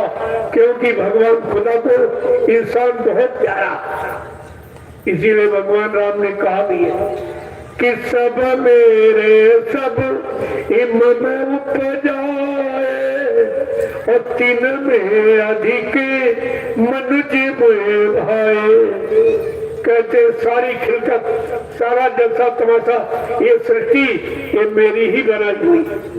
परमात्मा खुदा कहना सब मेरी बनाई हुई और मैंने सबका भोजन अलग बनाया। लेकिन इंसान हमको सबसे प्यारा है, इसलिए इंसान के मैंने भोजन सबसे अलग और अच्छा, सीजन अनाज, सीजन दालें, सीजन सब्जियां, फल फूल मेवे, दूध मक्खन मलाई घी, ये सबसे अच्छा और सुंदर भोजन है। ये मैंने मनुष्य के लिए बनाया। लेकिन मनुष्य ने खुदा परमात्मा का बनाया अच्छा भोजन छोड़ दिया और ये गंदगी खाने लगा। मुर्दा, जिंदा मुर्दा खाए, ये कहानी लिखा किस किताब में? लेकिन आप तो किसी की बात मानना ही नहीं क्या। जब तुम किसी नहीं मानोगे तुम्हारी कौन मानेगी। तो कुदरत नाराज होगा। जब तुमने संत महात्मा फकीर जो कुदरत के भेजे हुए जब उनकी बात आप नहीं मानी तो कुदरत नाराज हो गई। जो तुमने मार काट हिंसा चोरी कत्लेआम व्यभिचार कुचार झूठ छल कपट बेईमानी चोरी डकैती कत्ल बलात्कार जो आपने किया है उससे कुदरत सख्त नाराज और अब ये कुछ करना चाहती है। कुदरत का काम तुम्हारे हित में नहीं है। मैं आपको साफ बता देता हूँ आपके हित में नहीं है और तुम कुदरत की मार सह भी नहीं सकते। इसलिए महात्मा आपको बचाने की बात है। महात्मा फकीरों का काम केवल बचाने का, उनका काम बचाने का, आपसे लेने का नहीं देने का। किसी तरह आप परमारथ के कारण साधु धरा सही कितना साधिक परमार्थ समाज राष्ट्र हित जनहित संत महात्मा फकीर आते हैं और तुमको बचाने की ड्यूटी के लिए। आप जब नहीं मानते तो मुसीबत में चले जाते। आज तो यही हुआ साधु से हो न कारज हानि। इस पर कह दिया कि साधु संत महात्मा फकीरों से तुम्हारी कभी हानि नहीं। वो आपको सब तरफ से लाभ दर्शन देकर स्पर्श करके या उनका स्पर्श आप करें तो ये सब लाभ ही पाने का तरीका कि उनके शरीर से धारा निकलती रहती है जो तुमको यानी सुधारती रहती। वो धारा तो बहती नहीं, कोई उसका लाभ ले लेते। ये वो देते नहीं है तो उनके शरीर का स्वभाव उससे आपको तमाम लाभ मिलता। दरद पर सुख मंजन पारा दर्शन करो स्पर्श करो चूठन प्रसादी मिल जाए उसको ले लो तो आपको तो सब लाभ ही लाभ देते लेकिन आपको विश्वास नहीं आपको श्रद्धा सेवा भाव नहीं रहा आप परेशानी में चली गई। सभी धर्म ग्रंथों का है एक कहना सभी धर्म ग्रंथों का है एक कहना बनो शाकाहारी सदाचारी रहना बनो शाकाहारी सदाचारी रहना। अगर मुर्गा बकरी ये खाई न होती अगर मुर्गा बकरी खाई न होती तो दिल में तुम्हारे बुराई न होती तो दिल में तुम्हारे बुराई न होती। अगर बात संतों की मानी जो होती अगर बात संतों की मानी जो होती तो सिर पे तुम्हारे मुसीबत न आती तो सिर पे तुम्हारे मुसीबत न आती। जय गुरुदेव जय गुरुदेव जय गुरुदेव जय गुरुदेव नाम किसका जय गुरुदेव नाम किसका प्रभु का प्यारा नाम। अब आप लोग खड़े हो जाओ प्रेमियों। सबको खड़े होने का इशारा समझो। खड़े तो रोजी हो तो बैठते भी हो लेकिन मतलब नहीं जाओ। खड़े होने का मतलब अब अच्छे सच्चे नेक भले ईमानदार चरित्रवान काम के लिए खड़े। एक अच्छे सच्चे चरित्रवान ईमानदार समाज की स्थापना होनी। मेरा अभियान ऐसी समाज की स्थापना का है ये भी आप सुनो। और जब बैठो तो भजन पूजन कीजिए खाली बेकार में क्योंकि समय आपके पास कलयुग में कम है। उसमें तो किसी का 30 किसी का 40 किसी का 50 60 70 चला गया। 100 बरस का जीवन आपको मिला। अगर अच्छा मानवीय भोजन करोगे, शुद्ध साफ बात तो अच्छे कर्म करोगे, अच्छी संशोधन करोगे तो। अगर गंदे खान पान, गंदी संशोधन, गंदे कर्मों में फंस गए तो 50वें खेल खत्म हो जाए। तो आपको ये सब ध्यान में रखना और झुको वहां जहां कुछ मिले। ऐसे रास्ते से जा रहे हो, अगर कोई रुपया पैसा पड़ा, फट से झुक के उठा दोगे। झुकते वहां हो जहां कुछ मिले, लेकिन ऐसा तो आप नहीं समझ में ला पाते। तुम कहाँ झुकते हो? पत्थर के सामने, कागज कैलेंडर के सामने, तीरथ मूर्त के सामने, पानी के सामने, जहाँ देने वाला कोई है ही नहीं। अरे चेतन देता की जड़, यानी जिंदा देता की मुर्दा, इतनी भी बात तो तुम समझ नहीं पाए। इतने दिनों से ये पढ़े लिखे अनपढ़ सब एक ही लाइन में खड़े हुए बेचारे। अभी जब धर्मशास्त्र बराबर चिल्ला के कह रहा, ना हम बसामी वैकुंठे योगिना हृदय नचा मत भक्त्वा यत्रिगांति तत्र तिष्ठामि नारदा। भगवान कह रहे, हे नारद, हे नारद, जहाँ तू मुझे खोज रहा मैं वहां कभी नहीं रहूं। न कागज में, न पानी में, न पत्थर में, न मंदिर में, न मैं चित्र, न गिरजा के पुतारों में, न तीरथ में, न मूर्त में। मैं तो आत्मा स्वरूप तेरे मनुष्य मंदिर में बैठा हूँ। ये आत्मा परमात्मा की मूर्ति, परमात्मा का मूर्ति। कहते मैं तुम्हारे अंदर बैठा और तू बाहर ढूंढ रहा, मंदिर बैठा तू बाहर ढूंढ रहा। कितना फर्क। अगर सही सच्ची बात समझ लेते, मान लेते महात्माओं की, तो आपका काम घर ही में हो जाता। ये तो मंदिर तुम्हारे साथ 24 घंटे रहता और इसी में तुम रहते हो और इसी में अपनी असली करनी और कर्म को आज तक नहीं समझ पाए।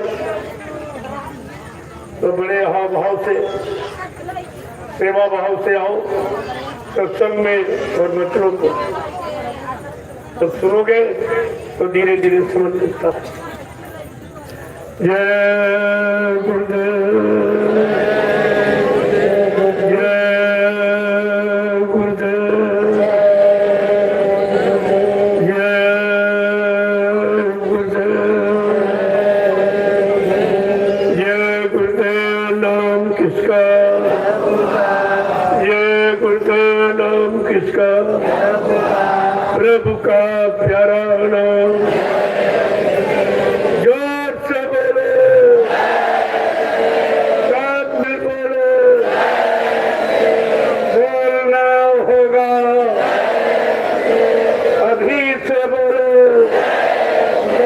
दुख दर्द हरेंगे, सब कष्ट मिटेंगे, सुख शांति भी देंगे। सबके दाता,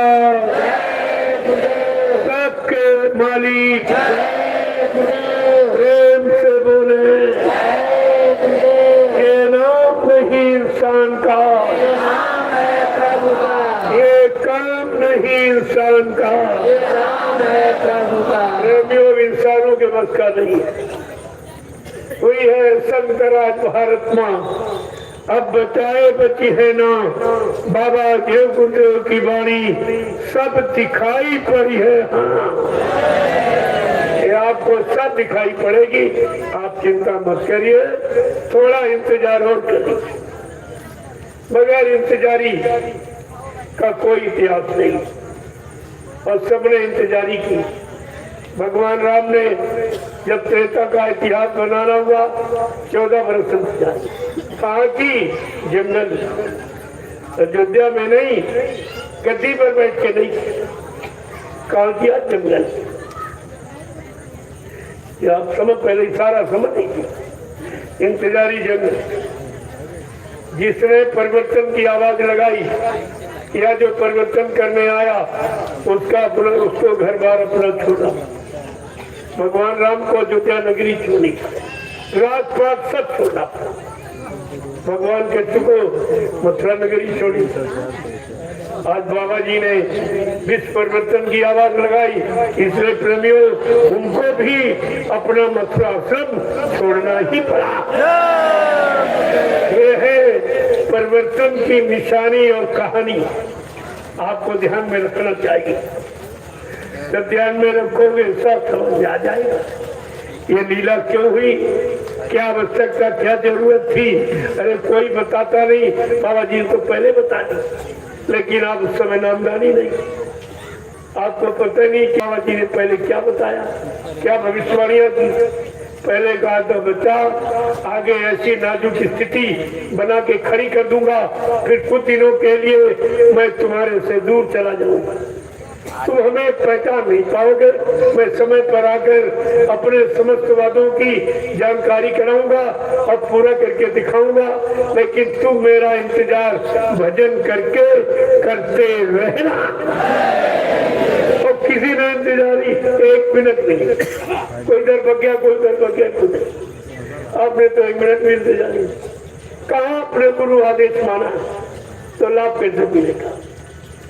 कहा था बच्चा आगे ऐसी स्थिति बना के खड़ी कर दूंगा, फिर ऐसा गेट फंसा दूंगा, वो गेट टूट जाएगा, हिंदुस्तान में कोई निकाल नहीं पाएगा, फिर इसमें बड़े बड़े मगरमच्छ फंस जाएंगे। ये अध्यक्ष मंत्री वक्ता प्रवक्ता कोई बाकी नहीं जो फंसे ना, ये सब फंस जाएंगे जिन्होंने संगत को बहुत लूटा, गुरु से कपट, संगत से चोरी, और की वो निर्धन, की वो कोढ़ी, ये तो इन्होंने किया है। ये परिणाम सबको भोगना पड़ेगा।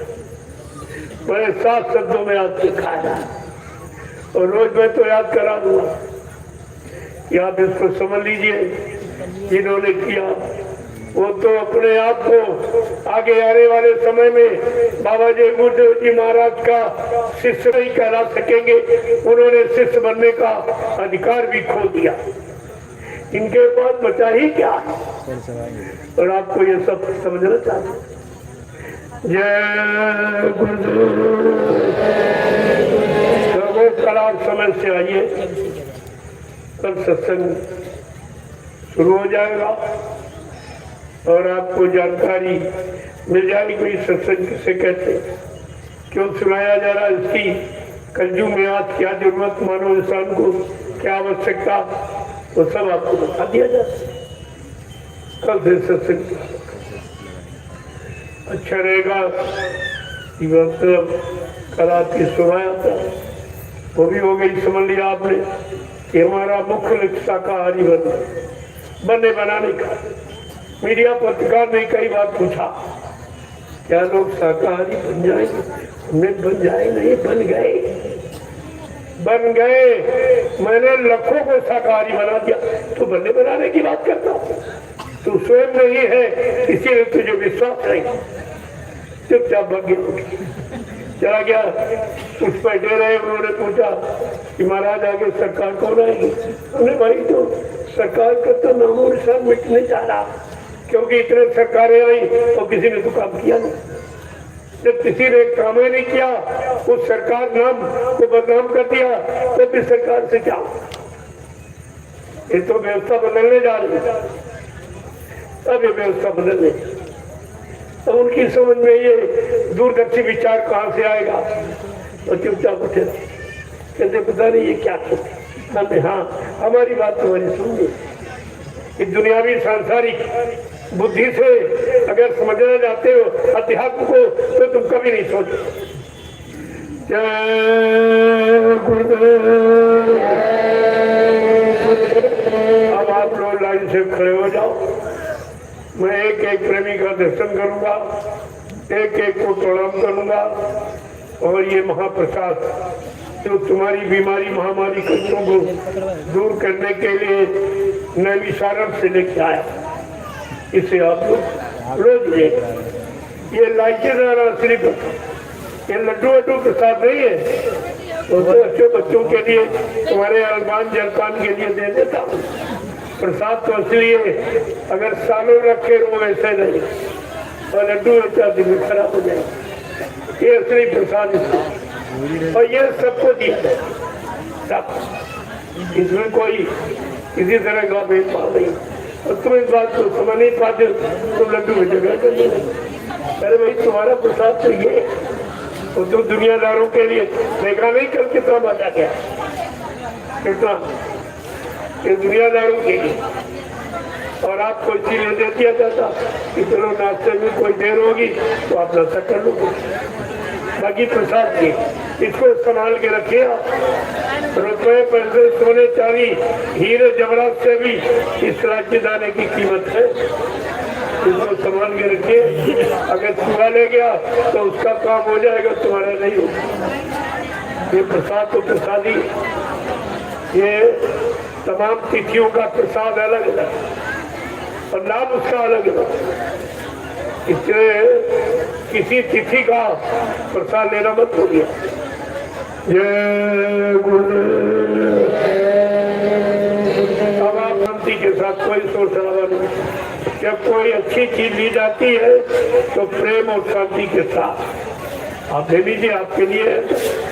अभी आपने संदेश सुना, देखो तो डराने आया था पानी तो, और गुदी डर के भाग गया। जब तुम्हारी निर्भीकता और तटस्थता देखी कृतज्ञता तो खुद ही बच गया। तो ऐसे है आप, जरा बड़ा मत करो। ये सब आएंगे, अपना काम करेंगे, हम अपना काम करेंगे। तो भाई तुम अपना काम करो, मैं अपना काम करूँगा।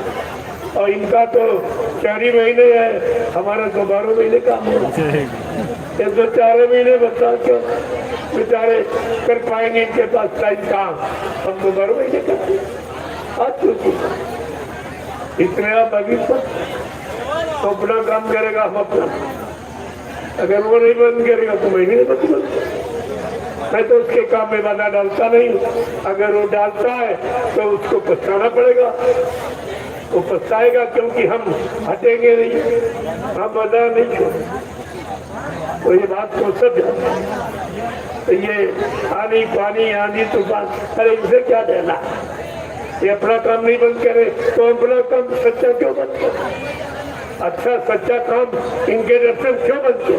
अरे ज्यादा भिगो देगा और कपड़े सूख जाएंगे, नहीं दूसरे कपड़े पहनेंगे, इसमें कौन सा दो।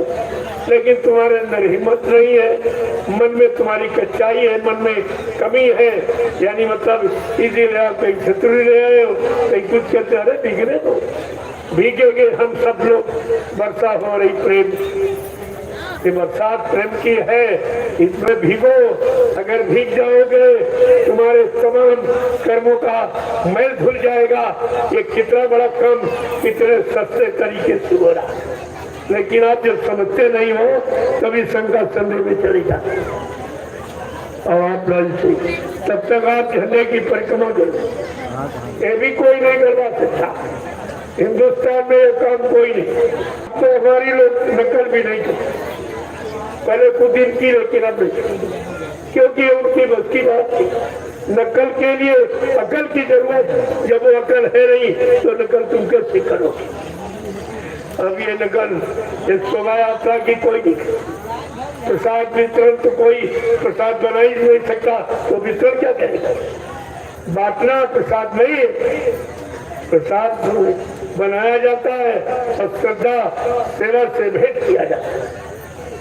पहले बात समझो आप, तो आप तब तक झंडे की परिक्रमा कर लीजिए। देखो बिना पैसे का तुम्हारा काम इस दरबार में यहाँ लिया नहीं जाता, दिया जाता। कल भी आपको कितना दिया गया? कुछ किसी से मांगा गया? जो श्रद्धा सेवा भाव में लोगों ने दिया, किसी की श्रद्धा आस्था को ठुकराया नहीं जाता, लेकिन उसको किसी अच्छे काम में लगाकर उसको लाभ दे दिया जाता। अब आप लाइन से खड़े हो जाओ, आप एक काम करो। जय गुरुदेव।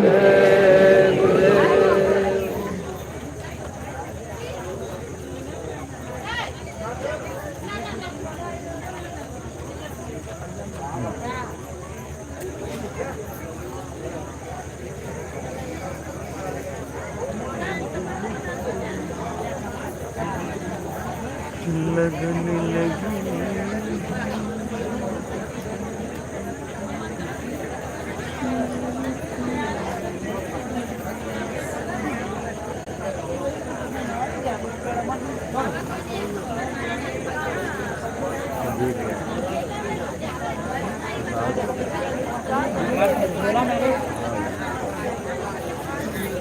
भूल गए